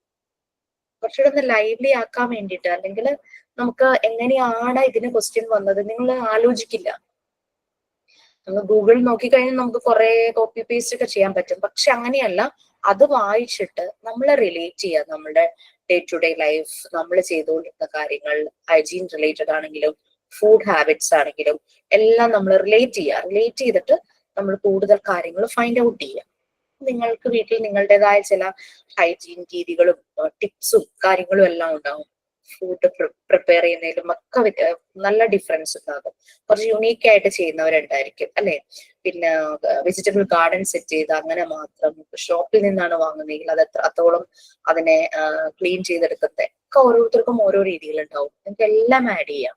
റിലേറ്റഡ് വിത്ത് ദ ടോപ്പിക് നിങ്ങൾക്ക് എല്ലാം ആഡ് ചെയ്യാം. ബുക്സ് വായിച്ച് അത് റെഫർ ചെയ്യാം, ഗൂഗിൾ റെഫർ ചെയ്യാം. എന്തൊക്കെ സോഴ്സസ് കിട്ടാനുണ്ടോ അതെല്ലാം. അപ്പൊ നമ്മൾ കൂടുതൽ വൈഡ് ആയിട്ട് നമുക്ക് കാര്യങ്ങൾ അറിയാനായിട്ട് പറ്റും. നമ്മൾ ഇൻഫർമേഷൻസ് കളക്ട് ചെയ്യുന്നു. അത് നമുക്ക് നോളജ് ആയിട്ട് അസറ്റ് ആയിട്ടിരിക്കും. ഓക്കെ. വേറൊരാൾക്ക് പറഞ്ഞു കൊടുക്കുമ്പോൾ നമുക്ക് നല്ല ക്ലാരിറ്റി ഉണ്ടായിരിക്കും. എന്തെങ്കിലും ഒന്ന് അറിഞ്ഞിട്ട് ഒരാൾക്ക് പറഞ്ഞു കൊടുക്കുന്ന പറഞ്ഞാൽ it's not bad, it's not good. Like ഒരു സിൻ പോലെയാണ് എനിക്ക് തോന്നുന്നത്. സോ അതുകൊണ്ട് നമ്മൾ മാക്സിമം ഡേറ്റാസ് കളക്ട് ചെയ്തിട്ട് വേണം ഒരാൾക്ക് കാര്യം പറഞ്ഞു കൊടുക്കുക. അല്ലെങ്കിൽ എനിക്കറിയില്ല, I am not aware about that, എനിക്കറിയില്ല, ഇത് കുറച്ച് സമയം തന്നാൽ ഞാൻ അതെല്ലാം നോക്കി മനസ്സിലാക്കി പറഞ്ഞു തരാം എന്ന് പറയുന്നത്. നമുക്ക് അറിയില്ലെങ്കിലും നമ്മൾ എന്തെങ്കിലുമൊക്കെ പറഞ്ഞ് ഒപ്പിക്കുകയല്ല വേണ്ടത്. സോ നമ്മളൊരു കാര്യം കിട്ടുമ്പോൾ മാക്സിമം ഡേറ്റാസ് കളക്ട് ചെയ്യും. ഓക്കെ. സോ വന്നതിലെ 2 ക്വസ്റ്റ്യൻ ഞാനിപ്പോ പറഞ്ഞു. സോ പിന്നെ എന്തൊക്കെയാ ഉള്ളത്? മാം, ഈ ക്വസ്റ്റ്യൻ ഇടോ? ഇടാം. ഞാൻ ഒരെണ്ണം ഇപ്പൊ തരുള്ളൂ. അറ്റ് എ ടൈം ഒരെണ്ണേ തരുള്ളൂ. എന്നെ ഒന്ന് റിമൈൻഡ് ചെയ്യിച്ചാൽ മതി. മറ്റത് ഒരെണ്ണം കഴിഞ്ഞു കഴിയുമ്പോൾ, കാരണം അത് വാല്യൂ ചെയ്യുന്ന ടീമിനൊന്ന് ബേർഡൻ ആവരുതല്ലോ. അതുകൊണ്ട് ഓരോന്നായിട്ട് തരുള്ളൂ കേട്ടോ. പിന്നെ വേറൊരു ക്വസ്റ്റ്യൻ വന്നത്, yes, what action will you take? അത് ഇപ്പൊ വേണമെങ്കിൽ നിങ്ങൾക്ക് അതിന്റെ അഭിപ്രായങ്ങൾ പറയാം. What action will you take if you notice child begging at your nearby place? ഇതായിരുന്നു ഞങ്ങൾക്ക് വന്നൊരു ക്വസ്റ്റ്യൻ. മനസ്സിലായോ? സബ്ജക്ട് റിലേറ്റഡ് എന്ന് പറഞ്ഞു കഴിഞ്ഞാല് നമ്മളെ കൊണ്ട് ചിന്തിപ്പിക്കുന്ന രീതിയിലുള്ള ചില ക്വസ്റ്റ്യൻസേ വരുള്ളൂ. അല്ലാതെ ഞങ്ങൾക്ക് വന്ന കേട്ടോ PDF അതേപോലെ വാക്കുകളോ കാര്യങ്ങളോ ഒന്നുമല്ല. Out of the box. Think out of the box. Always think out of the box. നിങ്ങളാണെങ്കിൽ എന്ത് ചെയ്യും? If you see a child is begging, what you will do? Give him some food first. Okay. നമ്മളുടെ മുമ്പില് ഒരു കുട്ടി beg ചെയ്യുന്നത്, ഭിക്ഷ യാചിക്കുന്നത് കണ്ടു കഴിഞ്ഞാൽ എന്ത് ചെയ്യും? As A person what you will do? നിങ്ങൾ എന്ത് ചെയ്യും അത് കാണുന്നു? ബസ് സ്റ്റോപ്പിൽ നിൽക്കുകയാണ്, ഒരു കുട്ടി ഭിക്ഷ യാചിച്ച് വന്നു, എന്ത് ചെയ്യും? വിശക്കുന്നുണ്ടോന്ന് വെച്ചിട്ട് ആദ്യം ഫുഡ് വാങ്ങിച്ചു കൊടുക്കും. പറയും മാം. വയറ് നിറച്ച് ഫുഡ് വാങ്ങിച്ചു കൊടുക്കും മാം. ഓക്കെ.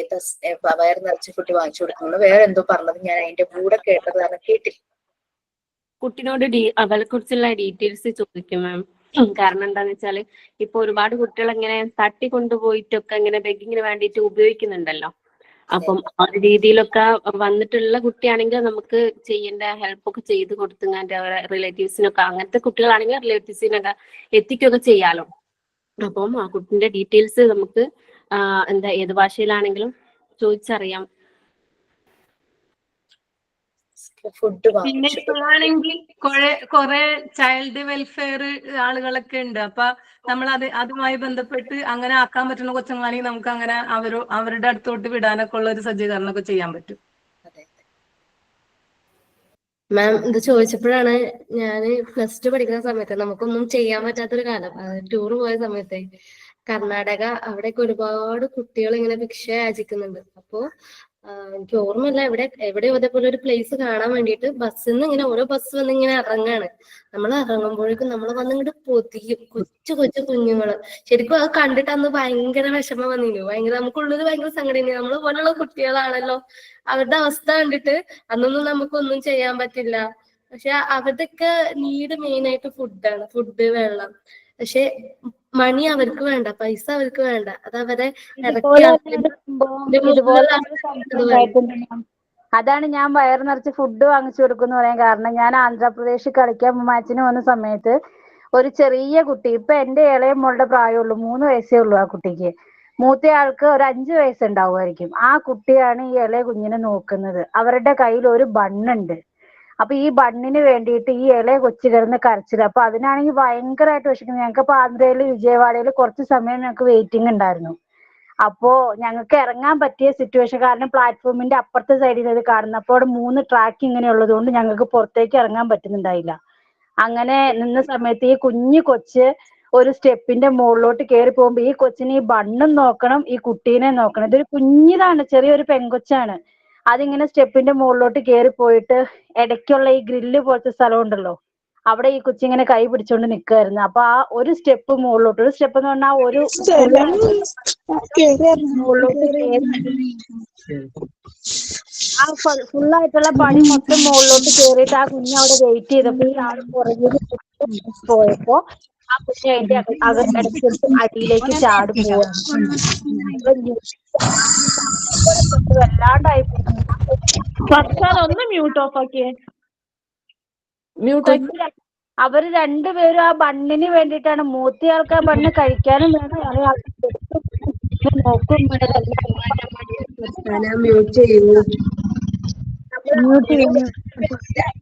ഇങ്ങനെ കാണാം വിജയവാഡയിലൊക്കെ. കൂടുതൽ ഒത്തിരി ഇങ്ങനെ കുഞ്ഞു മ്യൂട്ട് ചെയ്യാമോ? ഇത് പറയാനുണ്ടോ?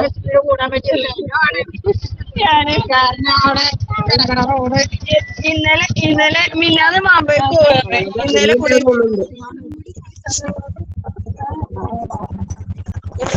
ചോദിച്ചാൽ നിൽക്കണ്ട.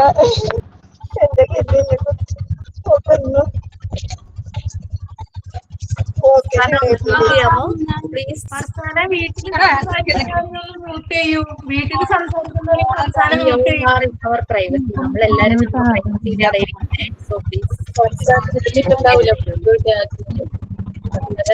അറിയുന്നില്ല.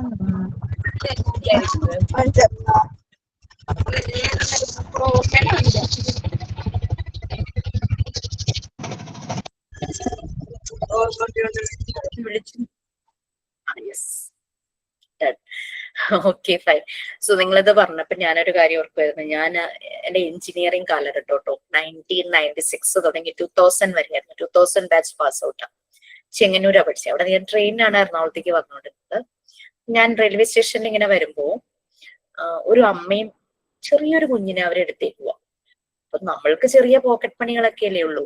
അപ്പൊ ഇവരിങ്ങനെ എടുത്ത് ഭിക്ഷ അയച്ചു വരുവാണ്. അപ്പൊ ഞാൻ എന്ത് ചെയ്തു, റെയിൽവേ സ്റ്റേഷന്റെ പ്ലാറ്റ്ഫോമിൽ നിന്ന് ഒരു പൊതിച്ചോറ് വാങ്ങിയിട്ട് 20 റുപ്പീസ് മറ്റോ ആണ്, 15 or 20 റുപ്പീസ് ആ ഒരു സമയത്ത് പൊതിച്ചോറിന് വാങ്ങിച്ചിട്ട് ഇവർക്ക് കൊടുത്തു.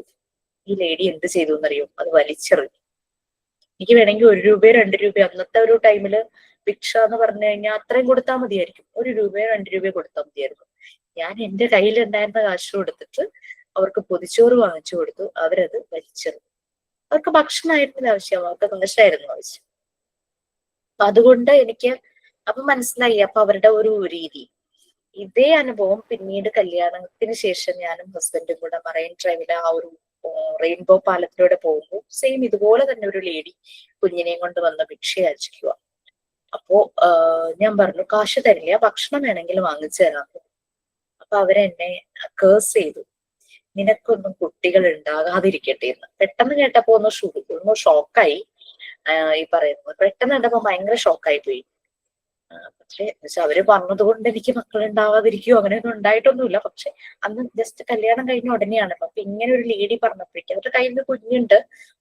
ഞാൻ പറഞ്ഞത് ഹസ്ബൻഡ് ഇതുപോലെ കേട്ടോ, കാശ് ആർക്കും കൊടുക്കില്ല, ഭക്ഷണം വേണമെങ്കിൽ വാങ്ങിച്ചു തരാം, നമുക്ക് വേണമെങ്കിൽ അന്നൊരു 5 രൂപ കൊടുത്ത് ഒഴിവാക്കാമായിരുന്നു. പക്ഷെ ഇവര് അങ്ങനെ ഭയങ്കരമായിട്ട് എന്നെ കേഴ്സ് ചെയ്തിട്ട് പോയി. അപ്പൊ ഇതാണ് എനിക്കുണ്ടായ 2 അനുഭവം. ഭക്ഷണം വാങ്ങിച്ചു കൊടുത്തപ്പോഴും വാങ്ങിച്ചു കൊടുക്കാന്ന് പറഞ്ഞപ്പോഴും. പിന്നെ വേറൊരു അനുഭവം, അത് പക്ഷെ ഭിക്ഷയാചിക്കൽ അങ്ങനെയൊന്നും ആയിരുന്നില്ല. ഞാൻ ഇതുപോലെ അതിപ്പോ റീസെന്റ് ആട്ടോ, ഒരു 3-4 മാസങ്ങൾക്ക് മുമ്പ് ഞാൻ ബസ് സ്റ്റാൻഡിൽ നിൽക്കുക. അപ്പൊ ഒരു ചെറിയ മോൻ കേട്ടോ, ചെറിയ മോൻ എന്ന് പറഞ്ഞാൽ അവന് കൂടി വന്ന് 7ാം ക്ലാസ്സിനോ മറ്റോ ആയിരിക്കും പഠിക്കുന്നത്. അവൻ വളരെ ടയേർഡായിട്ട് നിൽക്കുന്നു. അപ്പൊ ഈ നമ്മൾ പുറത്തു പോയ കുട്ടികളെ കണ്ടാൽ ശ്രദ്ധിക്കും, കാരണം ഇന്റർവെൻഷൻ നടത്തുന്ന മുഴുവൻ ഈ അഡോളസന്റ് ഗ്രൂപ്പിലാണല്ലോ. സോ ഒരു ചെറിയ മോൻ. അപ്പൊ ഞാൻ ഇതിന്റെ അടുത്തേക്ക് ചെന്നു. മുഖത്ത് നല്ല പ്രകാശമൊക്കെ ഉണ്ട്, പക്ഷെ അവൻ ഭയങ്കര ടയേർഡാണ്. ഞാൻ ചോദിച്ചു, ഒരു 12 മണി കഴിഞ്ഞിട്ടുണ്ടായിരുന്നു തോന്നുന്നു. എനിക്കൊരു 2:30 ആകുമ്പോഴേക്കും സ്കൂളിലെത്തണം. അപ്പൊ ഞാൻ അത് കണക്കാക്കി ക്ലാസ്സും ഉണ്ടായിരുന്നു, ക്ലാസ്സും കഴിഞ്ഞിട്ട് ഞാൻ ഇറങ്ങിയതാ. ഞാൻ ചോദിച്ചു, മോൻ എന്ത് പറ്റിയിട്ട് ക്ഷീണിച്ചിരിക്കുന്നേ, ഭക്ഷണം കഴിച്ചില്ലേ, വിശക്കുന്നുണ്ടോ എന്ന് ചോദിച്ചു.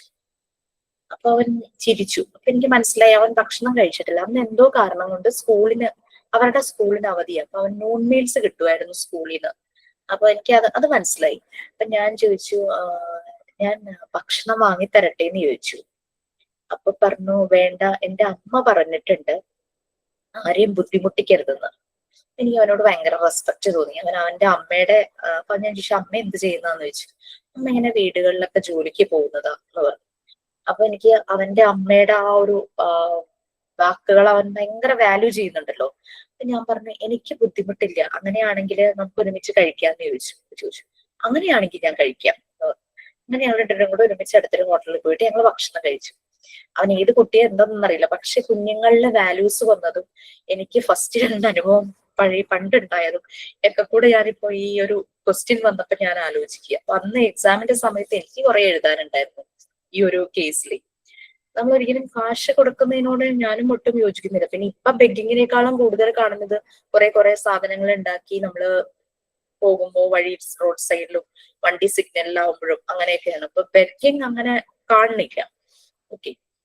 പക്ഷെ ഇവിടെ ചെന്നൈയിൽ ഇഷ്ടം പോലെ ഉണ്ട് മാം. നമ്മൾ പുറത്തോട്ട് ഇറങ്ങിക്കഴിഞ്ഞാൽ വണ്ടിയിൽ പോകാതെ വണ്ടി ഒന്ന് സ്റ്റോപ്പ് ചെയ്താൽ ഒരു 10 പേരെങ്കിലും വരും കൊച്ചുങ്ങളെയും കൊണ്ട് ഇങ്ങനെ ഇവർക്ക് കാശ് കൊടുക്കാൻ. നമ്മൾ ചർച്ചിൽ പോയാൽ ചർച്ചിൽ ഒരു ബറ്റാലിയൻ ഇങ്ങനെ വന്ന് ഇരിക്കുക ബെഗ്ഗിങ് ആയിട്ട്.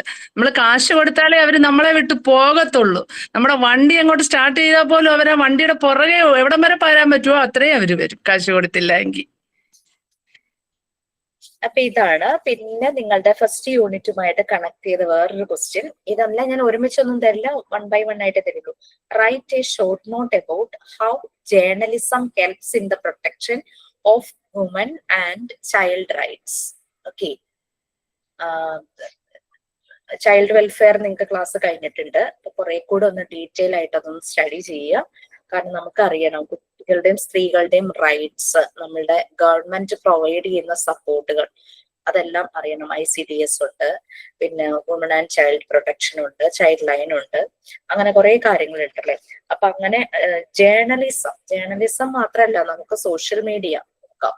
ഇതെല്ലാം വുമൺ ആൻഡ് ചൈൽഡ് റൈറ്റിനെ എങ്ങനെ പ്രൊട്ടക്ട് ചെയ്യുന്നു, അതെങ്ങനെ ഹെൽപ്പ് ചെയ്യും, പ്രൊട്ടക്ട് ചെയ്യുന്നതല്ല പ്രൊട്ടക്ഷനിൽ എങ്ങനെ ഹെൽപ്പ് ചെയ്യുന്നു. കാരണം എപ്പോഴും മീഡിയാസ് ആണ് പല സ്റ്റോറീസും പുറത്തേക്ക് കൊണ്ടുവരുന്നത്.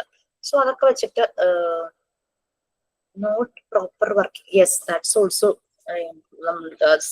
ഈ സിസ്റ്റം ഒന്നും പ്രോപ്പറായിട്ട് വർക്ക് ചെയ്യുന്നില്ല, അത് ശരി തന്നെയാണ്. ബട്ട് ഇതിന്റെയൊക്കെ എന്താ പറയാ ഇന്റർവെൻഷൻ അല്ലെങ്കിൽ ഇതിന്റെയൊക്കെ ഒരു ആ ഒരു സിസ്റ്റത്തിൽ ശരിക്കും വരുന്ന കാര്യങ്ങൾ നമുക്കൊന്ന് നോക്കി ചെയ്യാം. പലപ്പോഴും ഫേക്ക് ആയിട്ട് പല കാര്യങ്ങളും ചെയ്യുന്നുണ്ട് from human side also. Okay, so അങ്ങനത്തെ ക്വസ്റ്റ്യൻ ആയിരുന്നു. ഏതാണ് നിങ്ങളുടെ ഫസ്റ്റ് യൂണിറ്റിലെ റിലേറ്റഡ് വിത്ത് ക്വസ്റ്റ്യനും സൈക്കോളജി റിലേറ്റഡ് വിത്ത് ക്വസ്റ്റ്യനും ഞാൻ പറഞ്ഞു കഴിഞ്ഞു.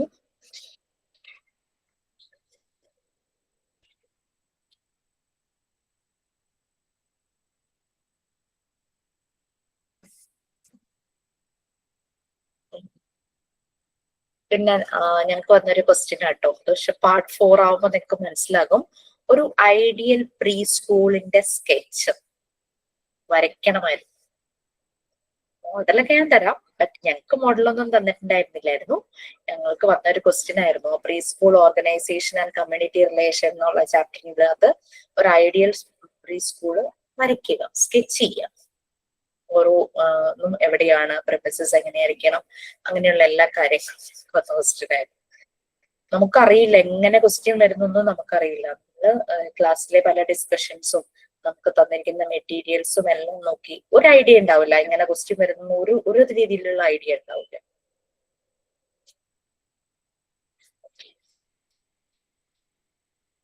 മാം ഞാൻ ഒരു കാര്യം പറയട്ടെ. ഞാന് PGക്ക് പഠിച്ചത് തലശ്ശേരിയിലാണ്. അപ്പൊ ഞങ്ങള് തലശ്ശേരിയിൽ നിന്ന് ഞങ്ങളെല്ലാരും കൂടി കണ്ണൂരേക്ക് ട്രെയിനാ വരിക.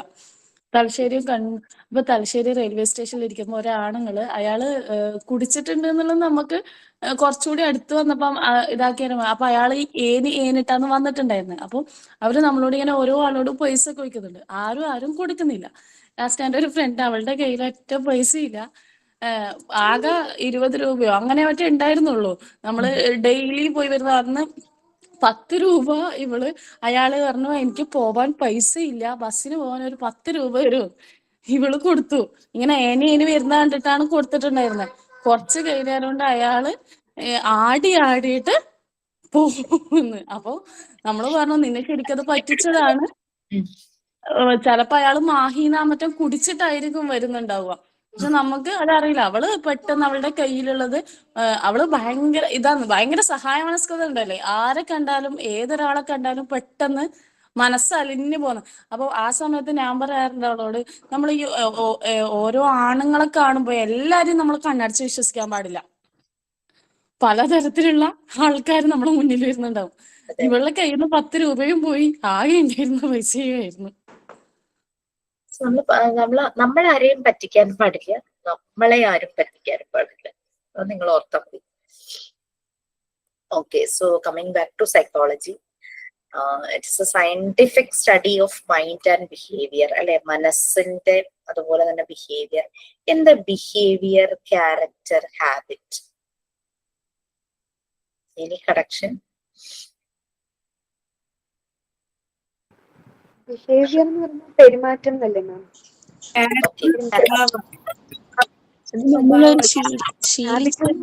സ്വഭാവം ചെറുതിലേ നമ്മൾ ശീലിക്കേണ്ട ഒരു ശീലമല്ലേ നല്ല ബിഹേവിയർ എന്ന് പറയുന്നത്. ഹാബിറ്റ്, ശീലം. Can you relate with something? നിങ്ങൾക്ക് എന്തെങ്കിലുമായിട്ട് റിലേറ്റ് ചെയ്യാൻ പറ്റുന്നുണ്ടോ? ഹാബിറ്റ് അല്ലെങ്കിൽ ക്യാരക്ടർ അല്ലെങ്കിൽ behaviour. Can you connect with anything? നമ്മുടെ ക്യാരക്ടറിന് അനുസരിച്ചിട്ടായിരിക്കും നമ്മുടെ ബിഹേവിയർ ഉണ്ടാവുക. നമ്മൾ എങ്ങനെയാണോ നമ്മുടെ സ്വഭാവത്തിനനുസരിച്ചിട്ടായിരിക്കും നമ്മൾ വേറൊരാളോട് പെരുമാറുന്നതും ആക്കുന്നതും. നമ്മുടെ ബിഹേവിയർ അങ്ങനെയാണ് ഉണ്ടാവുക. സ്മോക്കിംഗ് അയാളുടെ ഹാബിറ്റ് ആണ് നമ്മൾ പറയൂ അല്ലെ? മാം ഹാബിറ്റ് എന്ന് പറഞ്ഞാൽ നമ്മൾ ചെറുപ്പം ഫോളോ ചെയ്യുന്ന കാര്യം, അതായത് നമ്മുടെ വീട്ടിലുള്ളതൊക്കെ കണ്ട് പിന്നെ നമ്മൾ അത് ഫോളോ ചെയ്യുന്നത്, അതിലൂടെ നമുക്ക് നമ്മളിൽ രൂപപ്പെടുന്ന ആ ഒരു സംഭവമാണ് ബിഹേവിയർ, ക്യാരക്ടർ ഒക്കെ. ബിഹേവിയർ, പെരുമാറ്റം. ഇപ്പൊ ഈ ക്ലാസ് റൂം ഓൺലൈൻ ആയിക്കോട്ടെ, ഇവിടെ ഇതേ ബിഹേവിയർ ആണോ നിങ്ങൾ വീട്ടില്? അല്ല.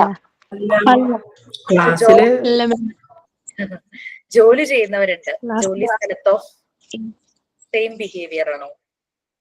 ചിലപ്പോൾ അല്ല സാഹചര്യം നമ്മള് തന്നെയാണ് ക്ലാസ് അതിനനുസരിച്ച് എടുക്കുന്ന സമയം. സമയത്ത് നമ്മുടെ ബിഹേവിയർ വേറെ ആയിരിക്കും. ഇപ്പൊ നമ്മളൊരു കുട്ടിക്ക് ക്ലാസ് എടുക്കുമ്പോൾ നമ്മുടെ ബിഹേവിയറും നമ്മുടെ വീട്ടിലുണ്ടാകുമ്പോൾ നമ്മുടെ കുട്ടിക്ക് നമ്മൾ ക്ലാസ് എടുക്കുമ്പോൾ ബിഹേവിയർ രണ്ടും എൻ്റെ ഡിഫറെന്റാ. ഞാൻ ട്യൂഷൻ എടുക്കുമ്പോൾ ആ കുട്ടിക്ക് നല്ല പൊളൈറ്റ് ആയിട്ട് ഭയങ്കര ഇതായിട്ട് എത്ര വേണേലും പറഞ്ഞു കൊടുക്കാന്നുള്ള രീതിയിലാണ് ഉണ്ടാവുക. പക്ഷെ അതേ മറിച്ച് എൻ്റെ മോൾക്കാണെങ്കിൽ ഒരിക്കൽ പറഞ്ഞു കൊടുക്കും, 2 പ്രാവശ്യം പറഞ്ഞു കൊടുക്കും, മൂന്നാമത്തെ പറഞ്ഞു കൊടുക്കും, എനിക്ക് ഓട്ടോമാറ്റിക്കലി നമുക്ക് എന്താ നമ്മുടെ സൗണ്ട് റേസ് ആവും. അത് തന്നെ നമ്മുടെ ബിഹേവിയറിലെ ചേഞ്ച് ആണ്. നഫ്ല ശരിക്കും റിലേറ്റ് ചെയ്തു. അതിൽ തന്നെ എല്ലാം ഉണ്ട്. അതിൽ നിന്ന് തന്നെ നമുക്ക് ക്ലിയർ ആയിട്ട് മനസ്സിലാവും. നമ്മൾ സിറ്റുവേഷൻസ് അനുസരിച്ച് മാറ്റുന്നതാണ് ബിഹേവിയർ. നമ്മളൊരു ഫംഗ്ഷന് പോയി, പല ആളുകൾ വരുന്ന ഒരു ഫംഗ്ഷനാണ്. അവിടെ നമ്മളുടെ ബിഹേവിയർ ആവില്ല. നമ്മൾ നമ്മളുടെ ഒരു പ്രൈവസിയില്, നമുക്ക് ഫ്രീഡം ഉള്ള ഒരു സ്ഥലത്ത്, അല്ലെ?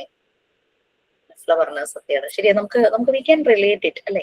പിന്നെ അതുപോലെ നമ്മൾ കുട്ടികളുടെ സ്കൂളിൽ PTA മീറ്റിങ്ങിന് പോകുന്നു. നമ്മൾ മേ ബി ഒരു ടീച്ചർ ആയിരിക്കാം, നമുക്ക് സ്റ്റുഡൻസ് കുറെ ഉണ്ടാവും, ട്യൂഷൻ എടുക്കുന്നുണ്ടാവും, അല്ലാതെ നമ്മൾ വർക്ക് ചെയ്യുന്നുണ്ടാവും വേറെ സ്കൂളിൽ. ബട്ട് നമ്മളുടെ കുട്ടികളുടെ സ്കൂളിൽ പോകുമ്പോൾ അവിടെ ടീച്ചേഴ്സ് ഉണ്ട്. ഞാൻ ടീച്ചറാണ് എന്ന് കരുതി നമ്മൾ അവിടെ പോയിട്ട് നമ്മൾ ടീച്ചർമാരെ റെസ്പെക്ട് ചെയ്യുന്നു. അവർ പറയുന്ന എല്ലാം നമ്മൾ വളരെ ശ്രദ്ധിച്ച് കേൾക്കുന്നു. എന്തെങ്കിലും നമുക്ക് പറയാനുണ്ടെങ്കിൽ പറയുന്നു. നമ്മളപ്പോ ഓരോ സിറ്റുവേഷൻ അനുസരിച്ച് നമ്മളുടെ ആ ഒരു ബിഹേവിയറൽ പാറ്റേൺ വ്യത്യാസമാണ്. ബട്ട് നമ്മളുടെ ഈ ബിഹേവിയറിലേക്ക് നമ്മളെ കണക്ട് ചെയ്യുന്നതാണ് നമ്മുടെ character, habit. Okay, habit both പോസിറ്റീവും നെഗറ്റീവും ആകും. അപ്പൊ സ്മോക്കിംഗ് ക്വിറ്റ് ചെയ്യാൻ പറ്റുന്നില്ല, ഹിസ് ഹാബിറ്റ് എന്ന് നമ്മൾ പറയാറുണ്ട്. അതുപോലെ തന്നെ ചൂയിങ് നെയിൽസ്, നഖം കടിക്കുന്നു, ഇറ്റ്സ് എ ഹാബിറ്റ്, അല്ലെ?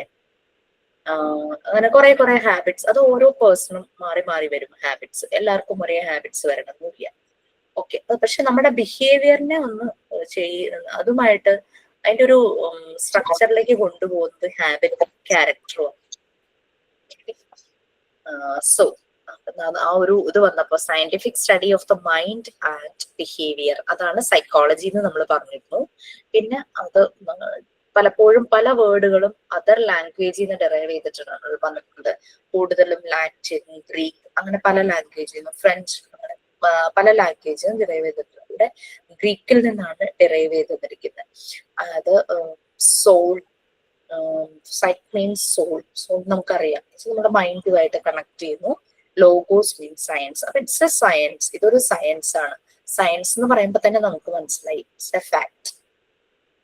സയൻസ് എന്ന് പറഞ്ഞു കഴിഞ്ഞാൽ ഇറ്റ്സ് എ ഫാക്ട്, അല്ലെ? സോ സയൻസ് ആണെന്ന് പറയുമ്പോൾ തന്നെ ആളുകൾ അതിനെ ആക്സെപ്റ്റ് ചെയ്തു തുടങ്ങി. പിന്നെ ഇതിന്റെ ആപ്ലിക്കേഷൻ പല ലെവലുകളിലേക്ക് പോകാനായിട്ട് തുടങ്ങി. അപ്പൊ എന്തുകൊണ്ട് സൈക്കോളജി ഒരു എഡ്യൂക്കേഷണൽ സെറ്റിങ്ങില് നമ്മൾ അറിഞ്ഞിരിക്കണം എന്നുള്ളത്, കാരണം ഇത് study of mind and behaviour ആണ്. മുന്നിൽ വന്നുവരുന്ന ഓരോ കുഞ്ഞുങ്ങളെ മനസ്സിലാക്കാൻ നമുക്ക് തരുന്ന ഒരു പ്ലാറ്റ്ഫോമാണ് ശരിക്കും സൈക്കോളജി എന്ന് പറയുന്നത്. പണ്ടൊക്കെ സൈക്കോളജി എന്നൊക്കെ പറയുമ്പോഴേക്കും ഒരു സ്റ്റിഗ്മ ഉണ്ടായിരുന്നു. സൈക്കോളജിസ്റ്റിനെ കാണാൻ പോയി, അല്ലെങ്കിൽ ഹോസ്പിറ്റലിലെ സൈക്കോളജി ഡിപ്പാർട്ട്മെന്റിന്റെ വാതിലിന്റെ അടുത്തൂടെ എങ്ങാനും പോകുന്ന ആരെങ്കിലും കണ്ടു കഴിഞ്ഞാൽ ഭയങ്കര കഥകളായി, ആ ഒരു സ്റ്റിഗ്മയായിരുന്നു. പക്ഷെ ഇപ്പൊ അതെല്ലാം മാറി വരുന്നുണ്ട്. ഓക്കെ, ഇപ്പം വലിയ പ്ലെയേഴ്സ് വരെയും അവരുടെ മെയിൻ മാച്ചിന് മുമ്പ് സൈക്കോളജിസ്റ്റിനെയൊക്കെ കണ്ട് ഒരു സെഷനൊക്കെ ചെയ്തിട്ടൊക്കെയാണ് അവർ പോകുന്നത്. കാരണം അവർ അത്രയും സ്ട്രെസ്സിലായിരിക്കും പോകുന്നത്. ആളുകൾക്ക് ഭയങ്കര എക്സ്പെക്ടേഷൻ ആയിരിക്കും അവരുടെ ഹീറോസിനെ കുറിച്ചും പ്ലെയേഴ്സിനെ കുറിച്ചും. അവർക്കൊന്ന് റിലാക്സ് ആകാൻ, വെന്റിലേറ്റ് ആകാനായിട്ട് അവർ ഇതുപോലെ സൈക്കോളജിസ്റ്റിനെയൊക്കെ കണ്ടിട്ടൊക്കെയാണ് പോകുന്നത്. കൗൺസിലേഴ്സ്, അങ്ങനെ പല ലെവലിലുള്ള ആൾക്കാരെ കണ്ട് ചില തെറപ്പി സെഷൻസ് ഒക്കെ ചെയ്തിട്ടൊക്കെയാണ് പോകുന്നത്. ഓക്കെ, ഇതിന് പല ബ്രാഞ്ചസ് ഉണ്ട് ശരിക്കും. സൈക്കോളജി സെവറൽ ബ്രാഞ്ചസ് ഉണ്ട്. എഡ്യൂക്കേഷണൽ സെറ്റിംഗ് എന്ന് പറഞ്ഞു കഴിഞ്ഞാൽ ഇതിന്റെ ഒരു ആപ്ലിക്കേഷൻ ലെവലിൽ പോകുന്നതാണ് എഡ്യൂക്കേഷണൽ സൈക്കോളജി എന്ന് പറയുന്നത്. എഡ്യൂക്കേഷണൽ സൈക്കോളജി എന്ന് പറയുമ്പോഴേക്കും ആൾക്കാർ അതിനെ വളരെ പോസിറ്റീവ് മൈൻഡോടുകൂടി അക്സെപ്റ്റ് ചെയ്യും. അല്ലാതെ ഒരു ക്ലിനിക്കൽ സൈക്കോളജി എന്ന് പറയുമ്പോഴായിരുന്നു ആളുകൾക്ക് പല രീതിയിലുള്ള സ്റ്റിഗ്മ വരുന്നത്. പണ്ട് തുടങ്ങിയ ഒരു 19th സെഞ്ചുറിയുടെ സമയം തുടങ്ങി, അതിന്റെ ഒരു മിഡ് തുടങ്ങിയിട്ടൊക്കെ ഇതിന്റെ ഒരു ഡെവലപ്മെന്റ്, ഇതിനെ അക്സെപ്റ്റ് ചെയ്തു തുടങ്ങിയ ആളുകൾ എല്ലാ ഫീൽഡിലും ഇതിന് ഇമ്പോർട്ടൻസ് ഉണ്ടെന്ന് മനസ്സിലായി. ഹ്യൂമൻ ബിഹേവിയറിന്റെ ഒരു സ്റ്റഡി തന്നെയാണ് ഈ സൈക്കോളജി എന്ന് പറയുന്നത്. ഓക്കെ, അപ്പൊ അതിങ്ങനെ ഡെവലപ്പ് ചെയ്തുകൊണ്ടിരിക്കുക. ഒരു ഡെവലപ്മെന്റൽ സൈക്കോളജി എന്ന് തന്നെ ഒരു വിങ് ഉണ്ട് ശരിക്കും പറഞ്ഞു കഴിഞ്ഞാൽ. ഇതിങ്ങനെ ഡെവലപ്പ് ചെയ്തുകൊണ്ടിരിക്കുകയാണ്. പിന്നെ നമ്മുടെ തോട്ട് പ്രോസസ് ഒക്കെ നമ്മളുടെ തന്നെ കിളി പോകും. കാരണം എന്താണ് അതിനകത്ത് സംഭവിക്കുന്നത്, ക്യാരക്ടറിനെ വെച്ചിട്ട് സൈക്കോളജിക്കലായിട്ട് പല മൂവ്മെന്റ്സും നമുക്ക് അതിനകത്ത് കാണാനായിട്ട് പറ്റും പല മൂവീസിലും. സോ ശരിക്കും നമ്മളുടെ തോട്ട് പ്രോസസ്സിനെ അനലൈസ് ചെയ്യുവാണ് ശരിക്കും ചെയ്യുന്നത്. പിന്നെ ഡെഫിനറ്റ്ലി പറഞ്ഞു കഴിഞ്ഞാൽ we all need this type of emotional support. Even though സൈക്കോളജിസ്റ്റും വരെയും വേണ്ടി വരും. വെന്റിലേഷൻ എന്ന് പറഞ്ഞൊരു സംഭവം നമ്മളിപ്പോ ചെല്ലുന്ന ഒരു 10 കുട്ടികളുടെ സെഷൻ 10 വേണ്ട, എനിക്കൊക്കെ ഒരു 2 കുട്ടികളുടെ കഴിയുമ്പോൾ തന്നെ ഞാനൊക്കെ കൂടെ ഭയങ്കര തലവേദന തുടങ്ങും. കാരണം നമ്മൾ ചിന്തിക്കുന്നതിനപ്പുറമാണ് കുട്ടികളുടെ പ്രശ്നങ്ങൾ. ഭയങ്കരമായ സൂയിസൈഡ് ടെൻഡൻസി ഉണ്ടായിരുന്ന ഒരു ഗ്രൂപ്പിനെയായിരുന്നു ഞാൻ മാനേജ് ചെയ്തിരുന്നത്. സ്കൂളിൽ വെച്ച് സൂയിസൈഡ് അറ്റംപ്റ്റ് നടത്തിയ കുട്ടി വരെ ഉണ്ട് അതിൽ. അപ്പൊ അങ്ങനത്തെ നമുക്ക് മനസ്സിലാവില്ല കുട്ടികൾ ഇതെങ്ങനെ അവരുടെ മനസ്സ് മുഴുവനും ഇത്രയും ടെൻസ്ഡാന്നുള്ളത്. ഇത് കഴിയുമ്പോഴേക്കും നമ്മളൊക്കെ ജീവിക്കുന്ന സ്വർഗത്തിലാണോ എന്ന് എനിക്ക് തോന്നുന്നു. നമുക്ക് ഇത്രയും ടെൻഷൻ ഇല്ല. ഈ അഡോളസൻ ഗ്രൂപ്പ് കൊണ്ട് നടക്കുന്ന സ്ട്രെസ്സും സ്ട്രെയിനും ഭയങ്കര ഇതാണ്. അതൊക്കെ കഴിയുമ്പോഴേക്കും ഞാനൊക്കെ ശരിക്കും പറഞ്ഞു കഴിഞ്ഞാൽ എനിക്ക് 10 വേണ്ട 2 കഴിയുമ്പോ തന്നെ ഞാനൊക്കെ ഭയങ്കര ബുദ്ധിമുട്ടിലാവും. അപ്പൊ അതിൽ നിന്ന് തിരിച്ചൊന്ന് വരണം എന്ന് വെച്ച് കഴിഞ്ഞാൽ അത് ഭയങ്കര ഒരു പ്രോസസ്സ് ഞാൻ ചെയ്താലാണ് എനിക്ക് അതിൽ നിന്ന് തിരിച്ച് കയറാൻ പറ്റുള്ളൂ. ഇത് തന്നെയാണ് മിക്കവരുടെയും അവസ്ഥ. തെറാപ്പി ചെയ്യുന്നവരൊക്കെ ഇതിലും വളരെ ബുദ്ധിമുട്ടുള്ള. ഞാൻ തെറാപ്പി ഒന്നും ചെയ്യുന്നില്ല കേട്ടോ. ഞാൻ ലിസണിങ് മാത്രമേ ഉള്ളൂ, ശരിക്കും ആക്റ്റീവ് ലിസണിങ് മാത്രമേ ഉള്ളൂ. അപ്പൊ നമ്മൾ അങ്ങനെ അവരെ ശ്രദ്ധിച്ച് അവരുടെ കണ്ണിൽ നോക്കി അവർ ചിലപ്പോൾ കണ്ണൊക്കെ നിറഞ്ഞൊഴുകും, അവർ ചിലപ്പോൾ നമ്മളുടെ കയ്യിൽ കയറി പിടിക്കും. അങ്ങനെ ഇങ്ങനെയൊക്കെ വരുമ്പോഴേക്കും നമ്മൾ അത്രയും ഇൻവോൾവ് ആയിരിക്കുമ്പോൾ ശരിക്കും നമുക്ക് അന്നത്തെ ദിവസം ഞാൻ എങ്ങനെ വീട് വരെ എത്തുന്നുള്ളത് തന്നെ എനിക്ക് ഭയങ്കര ബുദ്ധിമുട്ട് തോന്നിയിട്ടുണ്ട്. അപ്പൊ അതുപോലെ തെറാപ്പി ചെയ്യണവർ അതിലും ഭയങ്കരമായിട്ട് വിഷമിക്കുന്ന ആളുകൾ പലരും ഉണ്ട്. അപ്പൊ എവറിബഡി നീഡ്സ് ഇമോഷണൽ സപ്പോർട്ട്. ശരിക്കും കേൾക്കാൻ ഒരാളില്ലാത്തത് തന്നെയാണ് പലരുടെയും പ്രശ്നം. അത് വീട്ടിലുള്ള കുറെ പ്രശ്നങ്ങള്, സ്കൂളിൽ ചിലപ്പോൾ ശരിയായ ഒരു അറ്റ്മോസ്ഫിയർ അല്ലാതെ വരിക, അവരെ കേൾക്കാൻ തയ്യാറായ മനസ്സുള്ള ടീച്ചേഴ്സിന്റെ കുറവുകൾ പല സ്കൂളുകളിലും ഉണ്ട്. അപ്പൊ ടീച്ചർമാരിലും ചെറിയ ഇന്റർവെൻഷൻ നമുക്ക് നടത്തേണ്ടതായിട്ട് വരും. കാരണം എപ്പോഴും കുഞ്ഞുങ്ങള് കൂടുതൽ സമയം അവർ ആക്റ്റീവ് ആയിരിക്കുന്നത് സ്കൂൾ ടൈമിലാണ്. വീട്ടിൽ ചെന്ന് കഴിഞ്ഞാൽ ഓരോ ആക്ടിവിറ്റീസ് കഴിഞ്ഞ് പിന്നെ ഉറങ്ങുന്ന ടൈമാണ് അല്ലെ. അപ്പൊ അതുകൊണ്ട് സ്കൂളിലെ ആ ഒരു ടൈം ടീച്ചർമാര് നല്ല രീതിയിൽ യൂസ് ചെയ്ത് കഴിഞ്ഞു കഴിഞ്ഞാൽ പല കുട്ടികളെ ഈ പറയുന്ന നിങ്ങൾ പറഞ്ഞ ആ ഒരു സ്റ്റോറിയിലെ പോലെ തന്നെ സെക്കൻഡ് മദർ അല്ലെങ്കിൽ സെക്കൻഡ് ഹോം എന്നുള്ള രീതിയിൽ ആ ഒരു ഫീല് കുട്ടികൾക്ക് കിട്ടിയാൽ തന്നെ പകുതി ആശ്വാസം. കാരണം അത്രയും ദിവസം കാണുന്ന ടീച്ചർമാരോട് പറയാത്ത കാര്യങ്ങൾ ആഴ്ചയിൽ ഒരിക്കൽ ചെല്ലുന്ന നമ്മളോട് അവർ പറയണമെന്നുണ്ടെങ്കിൽ അവർക്ക് ആ ഒരു കേൾക്കാനുള്ള സ്പേസ് അവിടെ കിട്ടാത്തോണ്ടായിരിക്കുമല്ലോ. അവര് നമ്മളെ നോക്കിയിരിക്കും അവരുടെ കാര്യങ്ങൾ പറയണം, സന്തോഷാണെങ്കിലും സങ്കടമാണെങ്കിലും. സോ അതൊന്ന് മനസ്സിലോർക്കുക. നിങ്ങൾ എവിടെയെങ്കിലും വർക്ക് ചെയ്യാൻ പോകുമ്പോഴോ അല്ലെങ്കിൽ ഏതെങ്കിലും കുട്ടികളുമായിട്ട് ഇന്റർവ്യൂ ചെയ്യുമ്പോഴോ, ഈവൻ ട്യൂഷന് വരുന്ന കുഞ്ഞുങ്ങളാണെങ്കിലും ശരി, നമ്മളുടെ കുട്ടികളാണെങ്കിലും ശരി, അവർക്ക് എവിടെയെങ്കിലും കേൾക്കാൻ ആരുമില്ലാതായി പോകുന്നതിനുള്ള പ്രശ്നങ്ങളാണ് കൂടുതൽ. ഈ സൈക്കോളജിക്കൽ പ്രിൻസിപ്പിൾ എഡ്യൂക്കേഷനിൽ അപ്ലൈ ചെയ്യുന്നുണ്ട്. So that is applied psychology. എല്ലാ ടീച്ചേഴ്സും എഡ്യൂക്കേഷണൽ സൈക്കോളജി അവരുടെ കോഴ്സിന്റെ ട്രെയിനിങ് കോഴ്സിന്റെ ഭാഗമായി പഠിക്കണം എന്ന് തന്നെയാണ് പറയുന്നത്. ബിഎഡുകാർ പഠിക്കുന്നുണ്ട്, നമ്മൾക്കുണ്ട്. ഓക്കെ, ഞാൻ പറഞ്ഞതുപോലെ ഡെവലപ്മെന്റൽ സൈക്കോളജി എന്നൊരു ഭാഗം തന്നെയുണ്ട്. സൈക്കോളജിയുടെ ഒരു മെയിൻ ഒരു കോർ ഒരു ഇത് തന്നെയാണ്. അതിങ്ങനെ റിസർച്ചും അനാലിസിസും ഒക്കെ നടന്നുകൊണ്ടിരിക്കുന്ന ഒരു പ്ലാറ്റ്ഫോമാണ് ഈ ഡെവലപ്മെന്റൽ സൈക്കോളജി എന്ന് പറയുന്നത്. പലപ്പോഴും ആളുകൾ ബിഹേവിയറൽ ഇഷ്യൂസ്, അതൊരു ഭയങ്കര ഒരു ഇഷ്യൂ തന്നെയാണ് അല്ലെ. പലപ്പോഴും ഇപ്പൊ ഞങ്ങള് ഒക്കെ തന്നെ നമ്മൾ കുറച്ച് ഇത് മെന്റൽ വർക്കേഴ്സ്, ഇതുപോലെ മെന്റൽ ഹെൽത്തിൽ വർക്ക് ചെയ്യുന്നവര്, ഞങ്ങൾക്ക് അതായത് മനസ്സിന്റെ അറ്റകുറ്റപ്പണികൾ നടത്തുക. ഇതാണ് ഞാൻ സിമ്പിൾ ആയിട്ട് അതിന് പറയുന്നത്. നമ്മളുടെ ഓരോരുത്തരുടെയും മനസ്സിന് ഇടയ്ക്കിടയ്ക്ക് അറ്റകുറ്റപ്പണി നടത്തും. നമ്മൾ വീഡിയോ ചെയ്യാറില്ലേ, റിനോവേറ്റ് ചെയ്യാറില്ലേ. ഇങ്ങനെ കിടക്കുന്ന കട്ടിലിനെ ഇങ്ങനെ തേച്ചിട്ടാൽ ചിലപ്പോൾ കുറച്ചുകൂടെ നന്നായിരിക്കും, അലമാരി ഇങ്ങനെ തേച്ച് വെച്ചാൽ കുറച്ചുകൂടെ നന്നായിരിക്കും, സ്പേസ് കിട്ടും. ഇങ്ങനെയൊക്കെ നമ്മൾ അതുപോലെ നമ്മളുടെ മനസ്സിനും ഇടയ്ക്കിടയ്ക്ക് ചില അറ്റകുറ്റപ്പണികൾ നടത്തേണ്ടതായിട്ടുണ്ട്. അങ്ങനെ വരുമ്പോഴാണ് ചില ട്രെയിനിങ് സെഷൻസിനൊക്കെ ഞങ്ങൾ പോകുന്നത്. അല്ലാതെ നമ്മൾ യെസ് ഐ നോ എവരിതിങ്, ഞാൻ കോഴ്സൊക്കെ പാസ്സായി, എനിക്ക് സർട്ടിഫിക്കറ്റ് ഒക്കെ കിട്ടി, ഇങ്ങനെ എനിക്ക് ഒന്നിന്റെ ആവശ്യം. But we have to update. ഇങ്ങനെ അപ്ഡേറ്റ് ചെയ്യുമ്പോൾ നാളെ ഞാനത് ഏത് സെഷനിൽ വന്ന് ക്ലാസ് എടുക്കുമ്പോഴും, നിങ്ങൾക്കാണെങ്കിലും ആർക്കാണെങ്കിലും വന്ന് ക്ലാസ് എടുക്കുമ്പോൾ എനിക്ക് എന്റെ മനസ്സ് ക്ലിയർ ആയി ഉണ്ടായിരുന്ന മാറാലയൊക്കെ കളഞ്ഞ് വൃത്തിയാക്കി തുടച്ച് വൃത്തിയാക്കി നമ്മൾ വരുമായിരിക്കും ഓരോ സെഷൻസ് കഴിയും. അതാണ് ഈ അപ്ഡേറ്റ് ചെയ്യാന്ന് പറയുന്നത് എല്ലാ കാര്യങ്ങളും. ഇപ്പൊ ഉണ്ട് ഇതിനകത്ത് സിലബസ്. എന്നോട് ആരൊക്കെയോ ചോദിച്ചു, സിലബസിലുള്ളതല്ലേ പരീക്ഷയ്ക്ക് വരുള്ളൂ, ഈ ബാച്ച് നല്ല കേട്ടോ. ആരോ എന്നോട് ചോദിച്ചു, ഈ ഇതിലുള്ള PDF-ലുള്ളത് മാത്രല്ലേ ഞാൻ എക്സാമിന് വരുള്ളൂ എന്ന് ചോദിച്ചു. ഞാനൊന്നും പറഞ്ഞില്ല, ഞാൻ തിരിച്ചു. അപ്പൊ ഞാൻ ചോദിച്ചു, ഞാൻ ഇങ്ങനെയാണ് ഉദ്ദേശിക്കുന്നത്, ഇങ്ങനെ കിടക്കുന്ന സാധനം ഞാൻ ഇങ്ങനെ വൈഡ് ആക്കും, കുഴപ്പമുണ്ടോന്ന് ചോദിച്ചു. പറഞ്ഞില്ല. അപ്പൊ അവർക്ക് മനസ്സിലായി നമ്മൾ കൂടുതൽ അറിയണം. കാരണം നമ്മളുടെ ഈ സിലബസിലുള്ളതനുസരിച്ചല്ല നമ്മുടെ മുന്നിൽ വന്നിരിക്കുന്ന കുട്ടി ആക്ട് ചെയ്യാൻ പോകുന്നത്. നമ്മൾ ഇതിനെ റിലേറ്റ് ചെയ്യുന്നു പല കാര്യങ്ങളും. റീസെന്റ് നടക്കുന്ന കുട്ടികളുടെ ഇമോഷണൽ അൺസ്റ്റെബിലിറ്റി ഭയങ്കര പ്രശ്നം. കുട്ടികളിൽ മാത്രമല്ല വലിയ ആൾക്കാരിലും ഉണ്ടല്ലേ. അതുകൊണ്ടാണ് പ്രിൻസിപ്പളിനെ ത്രെട്ടൻ ചെയ്യുന്നു, പോലീസുകാരനെ എടുത്തിട്ട് അടിക്കുന്നു. ഇതൊക്കെ ചെയ്തത് കുട്ടികളായിരുന്നു. ഏതോ മെഡിസിൻ പഠിക്കുന്ന തന്നെ അച്ഛനെ ഫ്രീഡം തരുന്നില്ല എന്ന് പറഞ്ഞ അച്ഛനെ കൊന്നു എന്നൊക്കെ പറഞ്ഞ കഴിഞ്ഞ ദിവസം ന്യൂസ് കേട്ടല്ലോ. അങ്ങനെ ഈ ഭയങ്കര പ്രശ്നങ്ങളാ വരുന്നത്. ഈ ഇത് കുട്ടികളിൽ മാത്രമല്ല ആളുകളിലും ഭയങ്കര പ്രോബ്ലംസ് ഉണ്ട്. നിങ്ങൾക്ക് അറിയുമെന്നറിയില്ല, ആലപ്പുഴയ്ക്ക് പോകുന്ന കരിയിലക്കുളങ്ങര എന്ന് പറഞ്ഞൊരു സ്ഥലത്ത് 2014 18 എന്ന് എനിക്ക് ഓർമ്മയില്ല. അതൊരു അമ്മ 70 years മറ്റോ ആണ്, ഒരു മകനേ ഉള്ളവർക്ക് 70+ സ്വന്തം ഉണ്ട്. ഇവരിങ്ങനെ വീടുകളിലൊക്കെ പണിക്ക് പോയി അങ്ങനെയൊക്കെയാണ് ജീവിക്കുന്നത്. ഒരു early morning ഇവരിറങ്ങും. ഈ മകൻ വേറെ എവിടെയോ ജോലി ചെയ്യുന്ന എന്തോ ആണെന്ന് തോന്നുന്നു മകൻ. സിമിലർ സംഭവം പാലക്കാട് എവിടെയോ ഈയിടെ റീസെന്റ് അതും കേട്ടു. കുഴൽമന്ദത്താണോ എന്ന് എനിക്ക് ഓർമ്മയില്ല. 2014 18 ആ ഒരു ടൈമില് ഇവര് രാവിലെ early morning റോഡിലൂടെ പോയപ്പോ ഇവരെ ഒരു വണ്ടി ഇടിച്ചു. വണ്ടി നിർത്താതെ പോയി. അത്ര early morning ആയതാണ്, വേറെ ആൾക്കാരൊന്നും ഉണ്ടായില്ല. വണ്ടി നിർത്താതെ പോയത് മാത്രല്ല, അവര് റോഡിൽ വീണു. അവര് അങ്ങനെ തെറിച്ചിട്ട് അങ്ങനെ മുഖമടിച്ച് അവര് റോഡിൽ വീണു. ഈ സ്ത്രീയുടെ മുകളിലൂടെ പല വണ്ടികൾ കയറി ഇറങ്ങി. ആരും അറിഞ്ഞില്ല. നമ്മൾ കണ്ടിട്ടുണ്ട്, എല്ലാരും കണ്ടിട്ടുള്ള ഒരു കാര്യമായിരിക്കും. നമ്മള് എപ്പോഴെങ്കിലും റോഡിലൂടെ ബൈ റോഡ് ട്രാവൽ ചെയ്ത് പോകുമ്പോൾ പൂച്ച പട്ടി ഒക്കെ ഇങ്ങനെ പേസ്റ്റ് ആയി കിടക്കുന്നത് നമ്മൾ കണ്ടിട്ടുണ്ട്. അത് തന്നെ നമുക്ക് സഹിക്കാൻ പറ്റാത്ത ഒരു കാഴ്ചയാണ്. അതേസമയം ഒരു മനുഷ്യൻ നമ്മുടെ നാട്ടിൽ ഇങ്ങനെ സംഭവിച്ചു എന്ന് പറയുമ്പോൾ ഒന്ന് ആലോചിച്ചു. ഒരു മനുഷ്യന്, അത് പാലക്കാടും റീസെന്റ് എന്തോ കേട്ടു, അങ്ങനെ മനുഷ്യനും അങ്ങനെ സംഭവിക്കുന്നുണ്ട്. അപ്പൊ നമ്മുടെ ആളുകളുടെയൊക്കെ ഒരു മനസ്സിനൊക്കെ എന്താ സംഭവിച്ചാവും, അവരുടെ എന്തോ അങ്ങനെ അവരൊരു തിരിച്ചറിയാൻ പറ്റാത്ത അവസ്ഥയിലെ അവരുടെ കയ്യിൽ എന്തോ ഒരു മോതിരം ഉണ്ടായിരുന്നത്രേ.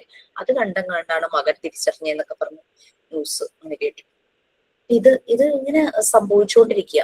പണ്ടൊക്കെ ഞാനൊക്കെ പഠിക്കുന്ന സമയത്ത് സ്ഥിരം കേൾക്കുന്ന ഒരു ന്യൂസ് ആയിരുന്നു. US-ൽ ഒരു സ്റ്റുഡന്റ് തോക്കുമായി വന്ന് എല്ലാരും വെടിവെച്ചിട്ടു, ഇത്ര പേരെ കൊന്നു എന്നൊക്കെ പറഞ്ഞിട്ട്.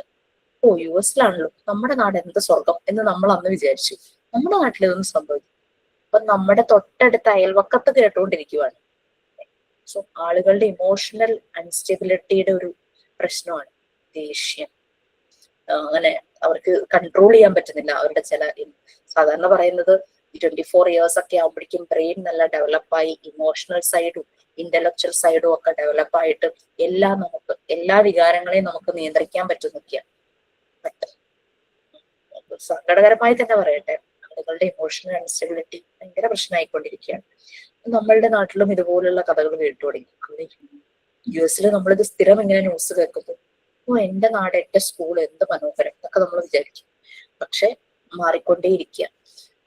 സോ 90s കാലഘട്ടത്തിലുള്ള നമ്മളൊരു 94 95 ഈ സമയത്തൊക്കെ നമ്മുടെ ഏകദേശം ഒരു 30 29 വയസ്സൊക്കെ വരുന്ന ആൾക്കാരിലൊക്കെ എന്റെ സെയിം ഏജിൽ വരുന്ന ആളുകളിലൊക്കെ നമ്മുടെ ഇച്ചിരിയും കൂടെ മുതിർന്ന ആളുകളിൽ, അതായത് നമ്മുടെ ജ്യേഷ്ഠന്മാർ ആ ഒരു രീതിയിലൊക്കെ വരുന്ന ആളുകൾക്കൊക്കെ ഈ പറയുന്ന ഒരു മെന്റാലിറ്റി അല്ല. പക്ഷെ ഇനി വരുന്ന കുട്ടികൾക്ക് അവരുടെ മെന്റാലിറ്റിയിൽ നല്ല വ്യത്യാസം വന്നിട്ടുണ്ട്. നമുക്കൊക്കെ നമ്മുടെ കുട്ടികളെ വളർന്നു വരുന്ന സമയത്ത് അവർ എങ്ങനെ ആ ഒരു റേഞ്ചിലേക്ക് അവരുടെ മൈൻഡ് പോകുമെന്നുള്ളത് ഓർത്തിട്ട് ഇപ്പോഴേ തന്നെ ടെൻഷൻ ഉണ്ട്. ചില സമയത്ത് എന്റെ കുട്ടിയൊക്കെ പെരുമാറുന്നത് കണ്ട ചില സമയത്ത് നല്ല സ്നേഹമായിരിക്കും, എന്നാൽ ചില സമയത്ത് എന്റെ മോനെ അങ്ങനെ ചെയ്യല്ലേടാന്ന് പറയുമ്പോൾ ഒന്ന് പോകുമ്പോഴായിരുന്നു, ഒന്ന് നമ്മുടെ പണി നോക്ക് എന്നൊക്കെ ചില സമയത്ത് അവൻ തിരിച്ച് അവൻ്റെതായ രീതിയിൽ റിയാക്ട് ചെയ്യുമ്പോൾ ശരിക്കും എങ്ങനെ ഇവനെ നമ്മൾ ഹാൻഡിൽ ചെയ്തെടുക്കും എന്നുള്ള ഒരു നല്ലൊരു പേടിയുണ്ട് മാം സത്യത്തില്.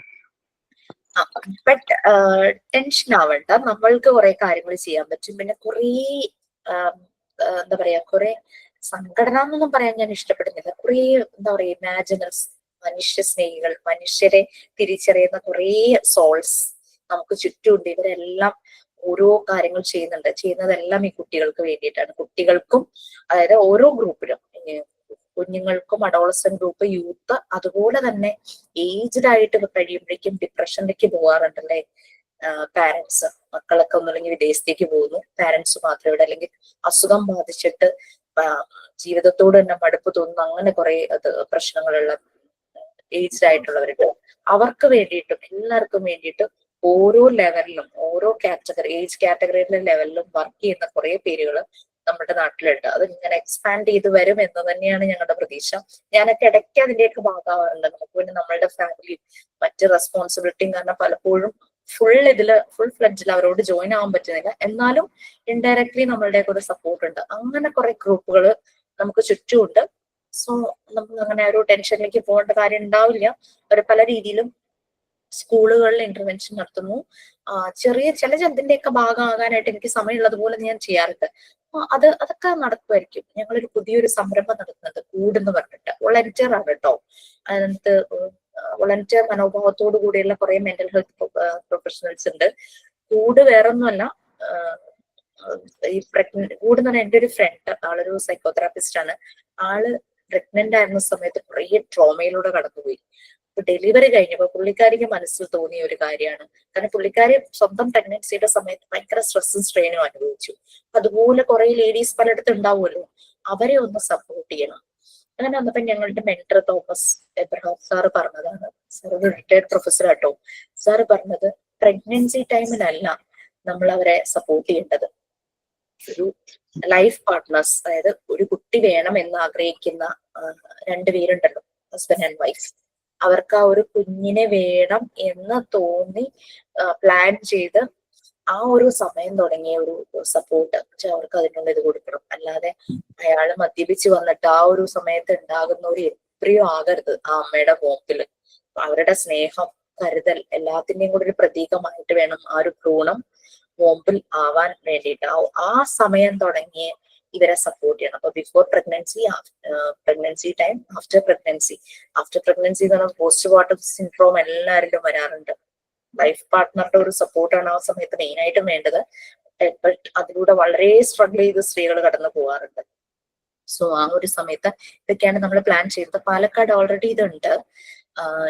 എറണാകുളത്ത് നമ്മൾ ഏപ്രിലിൽ സ്റ്റാർട്ട് ചെയ്യുന്നു. അങ്ങനെ കൊല്ലത്തും കുറച്ച് പേര് ചേർന്ന് സ്റ്റാർട്ട് ചെയ്യാറുണ്ട്. അപ്പൊ അങ്ങനെ ഒരു വിങ് ആയിട്ട് അങ്ങനെ പോകുന്നുണ്ട്. അപ്പൊ നമുക്ക് ആശ്വസിക്കാം, കുറെ കാര്യങ്ങളിൽ ഇടപെടുന്ന കുറെ നല്ല സോൾസ് ഉണ്ട്. സോ ഡെഫിനറ്റ്ലി ചേഞ്ചസ് വരുത്താനായിട്ട് പറ്റും. സ്ട്രഗിൾ ചെയ്യേണ്ടതായിട്ട് വരും. സപ്പോർട്ടുകൾ ചില സമയത്ത് കിട്ടിയെന്ന് വരില്ല. അതുകൊണ്ട് യു ജസ്റ്റ് പീപ്പിൾ, നിങ്ങളുടെ കയ്യിൽ കിട്ടുന്ന കുഞ്ഞുങ്ങളുടെ പ്രായം നിങ്ങൾക്കറിയാം. So that is A base, fundamental age എന്ന് തന്നെ പറയാം. അവർ കോൺഷ്യസ് മൈൻഡിലേക്ക് വരുന്നു, അവരുടെ ഓർമ്മ എല്ലാം ഇംപ്രഷൻ ആയിട്ട് അവരുടെ ബ്രെയിനിൽ ഫീഡ് ചെയ്യുന്ന ടൈം. സോ ആ സമയത്ത് നിങ്ങൾ ഇടപെടും, എന്താ പറയാ, വണ്ടേഴ്സ് ഉണ്ടാകും.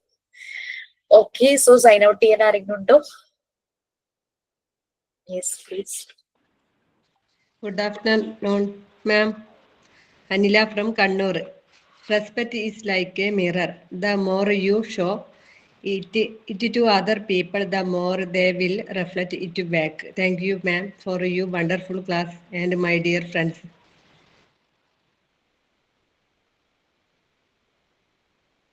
Okay, so once again, thank you so much. Have a nice day. Thank you, ma'am. Thank you, ma'am. Thank you, ma'am. Thank you. Thank you, ma'am. Ma'am Palakkad district ആണോ? പാലക്കാട് പിന്നെ എറണാകുളം. പാലക്കാട് എന്റെ ചേച്ചിയുണ്ട്. ഓക്കെ. എവിടെയാ ടീച്ചർ? ചേച്ചിയുടെയാണോ അതോ എന്റെ ആണോ? പാലക്കാട്. പാലക്കാട് ഇവിടെ മാട്ടുമന്ത, മലമ്പുഴ റൂട്ടാണ്. മാട്ടുമന്ത എന്ന് പറയും, ഹൈവേ സൈഡാ. അറിയാം. Okay ma'am. ഞങ്ങള് പള്ളത്തേരി, പള്ളത്തേരി, പാലക്കാട്. ഞാൻ ചേച്ചിയോട് ചോദിക്കും, ചേച്ചിയും ചേട്ടനും നേഴ്സാണോ? എവിടെയാണ്? ജില്ലാശുപത്രിയിലോ? ചേട്ടൻ ജില്ലാശുപത്രിയിലാണ്. ചേച്ചി മലമ്പുഴയിലായിരുന്നു ഒരു റൂറൽ കമ്മ്യൂണിറ്റി സെന്ററിൽ. പക്ഷെ ചേച്ചിക്ക് ഇപ്പൊ ട്രാൻസ്ഫർ ആയിട്ടുണ്ട്. പാലക്കാട് തന്നെ. എവിടെയാന്ന് എനിക്ക് പേര് നോക്കണം. വരാറുണ്ടോ? ജിഷ് ടീച്ചർ വരാറുണ്ടോ? ഞാൻ വരാറുണ്ട്. അപ്പൊ കാണാം. അപ്പൊ കാണാം, ഒന്ന് നേരിട്ട് കാണണമെന്നുണ്ട് ടീച്ചറെ. എല്ലാ വെക്കേഷനും വരാറുണ്ടായിരുന്നു. ഇപ്പൊ ചേച്ചിയുടെ മക്കളും ഹോസ്റ്റലിലാണ്, എന്റെ മോളും ഹോസ്റ്റലിലായത് കാരണം മറ്റേത് എല്ലാ വെക്കേഷനിലും പോകുമായിരുന്നു. പാലക്കാട് വരുമ്പോ തീർച്ചയായിട്ടും വിളിക്കണം, എന്തെങ്കിലും ആവശ്യം ഉണ്ടെങ്കിൽ ഞാനുണ്ട്. ധന്യ ഫ്രം പാലക്കാട്. മൂപ്പര് ഹസ്ബൻഡ് ഒരു ആസ്ട്രോളജർ ആണ്. വീടൊക്കെ സൗകര്യം ഉണ്ട്, എന്തെങ്കിലും ആവശ്യം ഉണ്ടെങ്കിൽ ഒരു ദിവസം സ്റ്റേ ഒക്കെ ചെയ്യാം, ഞാൻ എല്ലാം ചെയ്തു തരാം. Thank you so much. Okay, thank you ma'am. Ma'am ശരിയാണോ എന്ന് ഞാൻ ചോദിക്കാറുണ്ട്. മാമിന്റെ വായിന്ന് ശരിയാ. മാം ഒരു മാമല്ലേ, നമ്മള് സ്റ്റുഡന്റ് അല്ലേ. ഇനി എന്താന്ന് പറഞ്ഞാലും സ്റ്റുഡന്റ് തന്നെ, മാമിന്റെ തൊട്ട് വരത്തില്ലല്ലോ. അപ്പം ശരിയാണെന്ന് മാമിന്റെ വായിന്ന് കിട്ടിക്കഴിയുമ്പോ ഒരു ആശ്വാസം, മനസ്സമാധാനം. അതിന് മാമിനത് വിഷമമുണ്ട് അങ്ങനെ ചോദിക്കുന്നത്. അങ്ങനെ ചോദിക്കുമ്പോ മാം അത് പറയുമ്പോ ഒരു ആശ്വാസം കിട്ടുമല്ലോ, അല്ലെ തെറ്റുണ്ടോ ഇല്ലയോ, അതിനു വേണ്ടിയാ മാമിനോട് ചോദിക്കുന്നത്. രഞ്ജിത, PG ക്ലാസ് നിങ്ങൾക്ക് ഉടനെ ഉണ്ടാവില്ല, ഇൻഫോം ചെയ്യും. വ്യാഴം വെള്ളി MT5 വരെയുള്ളൂ PG. അവരുടെ കഴിയുമ്പോഴേ നിങ്ങൾക്ക് മിക്കവാറും സ്റ്റാർട്ട് ചെയ്യും. ജോളി, ആക്ച്വലി നിങ്ങളെയൊക്കെ ഇങ്ങനെ എന്താ പറയാ, കൂകി തെളിയാന്നൊക്കെ നമ്മൾ പറയില്ലേ, അപ്പൊ നിങ്ങളുടെ ഉള്ളിലൊക്കെ പുറത്തേക്ക് കൊണ്ടുവരാനാ. അപ്പൊ ഞാൻ ഇത് ശരിയാന്ന് പറഞ്ഞാൽ നിങ്ങൾ അവിടെ വെച്ച് സ്റ്റോപ്പ് ചെയ്യും. I don't want to arrest your potential. നിങ്ങളുടെ പൊട്ടൻഷ്യൽ മുഴുവൻ പുറത്തു കൊണ്ടുവരാനായിട്ട് ഞാൻ ചിലപ്പോ മൈൻഡ് ചെയ്യില്ല ശരിയാണോ എന്ന് ചോദിച്ചാലും. മാം മൈൻഡ് ചെയ്തെങ്കിലും ഒരു മനസ്സമാധാനം. നമ്മളിനി എത്ര ആണെന്ന് പറഞ്ഞാലും മാമിനോടൊപ്പം വരാൻ പറ്റത്തില്ല, അത് വരണമെങ്കിൽ സമയമെടുക്കും ഇനി. അതുകൊണ്ട് മാം അത് കറക്റ്റാന്ന് പറയുമ്പോ നമ്മുടെ അധ്യാപകർ പറയുമ്പോഴേ നമുക്കതില്, നമ്മുടെ പേരൻസ് അധ്യാപകരൊക്കെ നമ്മളെ കറക്റ്റാന്ന് പറയുമ്പോഴല്ലേ നമുക്കൊരു സമാധാനം കിട്ടും. അതിനു വേണ്ടിയാ മാമിനോട് അങ്ങനെ ചോദിക്കുന്നത്. അപ്പൊ ഒരു കറക്റ്റ് ഞാനിവിടെ ഇരിക്കുകയല്ല കേട്ടോ. എനിക്ക് നിങ്ങളുടെ എല്ലാവരുടെയും പൊട്ടൻഷ്യൽ പുറത്തു കൊണ്ടുവരിക, നിങ്ങൾ നല്ലപോലെ സംസാരിക്കുക, നിങ്ങൾ നല്ലപോലെ കാര്യങ്ങൾ അനലൈസ് ചെയ്യുക. ഞാൻ എന്തെങ്കിലും പറഞ്ഞാൽ അതിൽ എന്തെങ്കിലും പ്രശ്നം ഉണ്ടെങ്കിൽ ക്രിട്ടിസൈസ് ചെയ്യുക, അതൊക്കെ ഞാൻ ഭയങ്കരമായിട്ട് അക്സെപ്റ്റ് ചെയ്യുന്ന ഒരാളാണ്.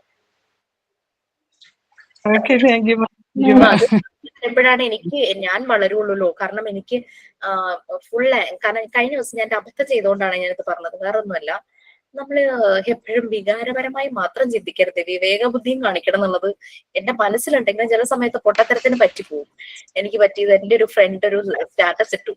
സ്റ്റാറ്റസ് ഇതാണ്, പുള്ളിക്കാരൻ ഒരു കുഞ്ഞിന്റെ അച്ഛനാണ് കേട്ടോ.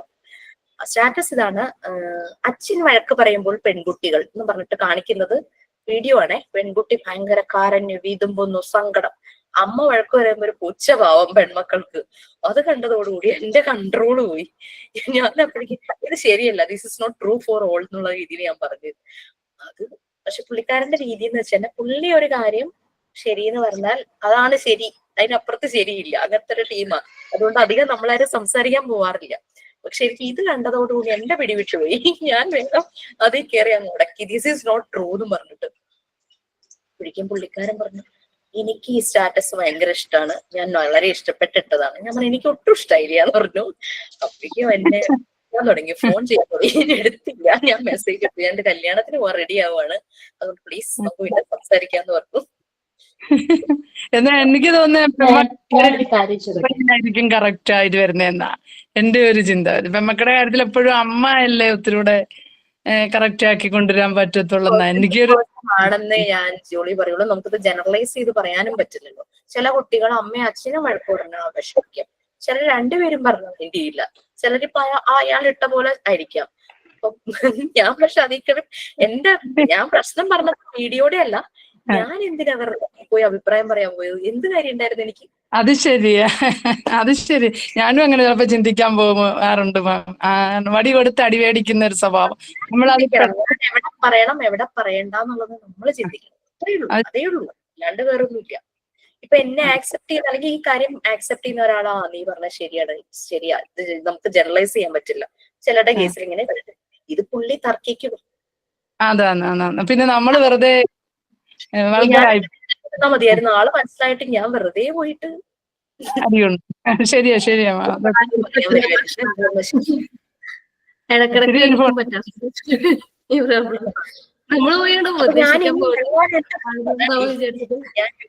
വളരാനുണ്ട്, എനിക്ക് ഇത്തിരി വളർച്ച കുറവാണ് എവിടെയോ.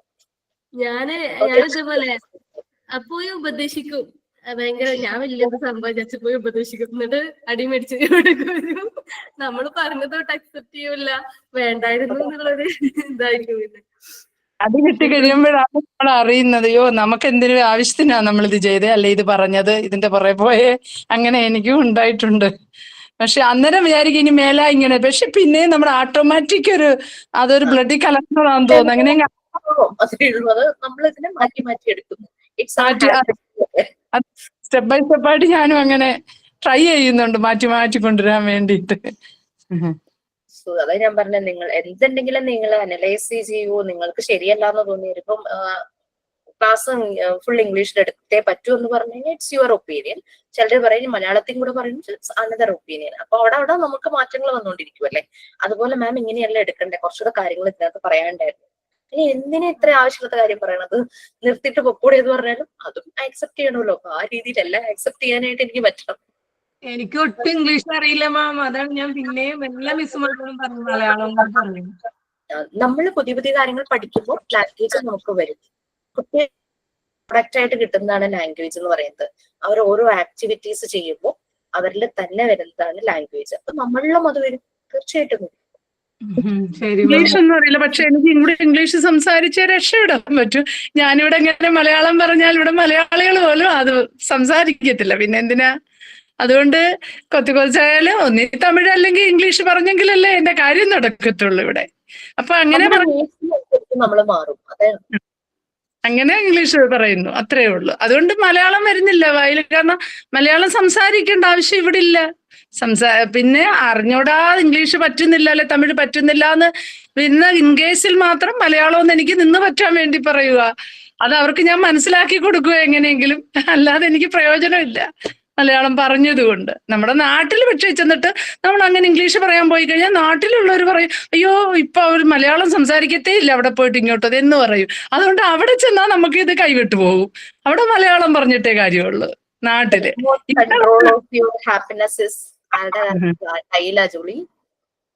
നമ്മുടെ കയ്യില പക്ഷേ അതാ നമ്മുടെ PGക്ക് ഒരു സെമിനാർ വന്നിരുന്നു കഴിഞ്ഞ ക്ലാസ്സിൽ. അസൈൻമെന്റ് ആയിട്ട് എഴുതാനൊക്കെ പറഞ്ഞിട്ടുണ്ടായിരുന്നു. അതിന് എന്താ ചെയ്യാ? ഇല്ല, നെക്സ്റ്റ് നമുക്ക് ക്ലാസ് തുടങ്ങുമ്പോഴേ നമ്മള് ബ്രീഫ് ചെയ്ത് കഴിഞ്ഞ പോർഷൻ ബ്രീഫ് ചെയ്ത് ഫ്രഷ് ആയിട്ട് സ്റ്റാർട്ട് ചെയ്യും. ആ ഡേ തന്നെ ചിലപ്പോ സെമിനാർ ആയിരിക്കും. നമ്മുടെ PGയുടെ ക്ലാസ് റൂം ഉണ്ടല്ലോ, അതിനി വേണോ അതോ നമുക്ക് സെപ്പറേറ്റ് ആയിരിക്കും ഇനി? എനിക്ക് അതിന്റെ കാര്യം അത് ക്ലാസ് റൂം ഒക്കെ സെറ്റ് ചെയ്യുന്ന ടെക്നിക്കൽ സപ്പോർട്ട് അവരൊക്കെ ആയിരിക്കും കേട്ടോ. കാരണം അതിനെ പറ്റി എനിക്ക് അറിയില്ല. അതങ്ങനെ കീപ്പ് ചെയ്യുവാണോ എങ്ങനെയാണെന്ന് അറിയില്ല. ഓക്കെ, എനിക്ക് 1:30 ക്ലാസ് ഉണ്ട്. ഞാൻ ലീവ് ചെയ്തോട്ടെ. Thank you. Thank you so much. Bye, ma'am. Thank you, ma'am.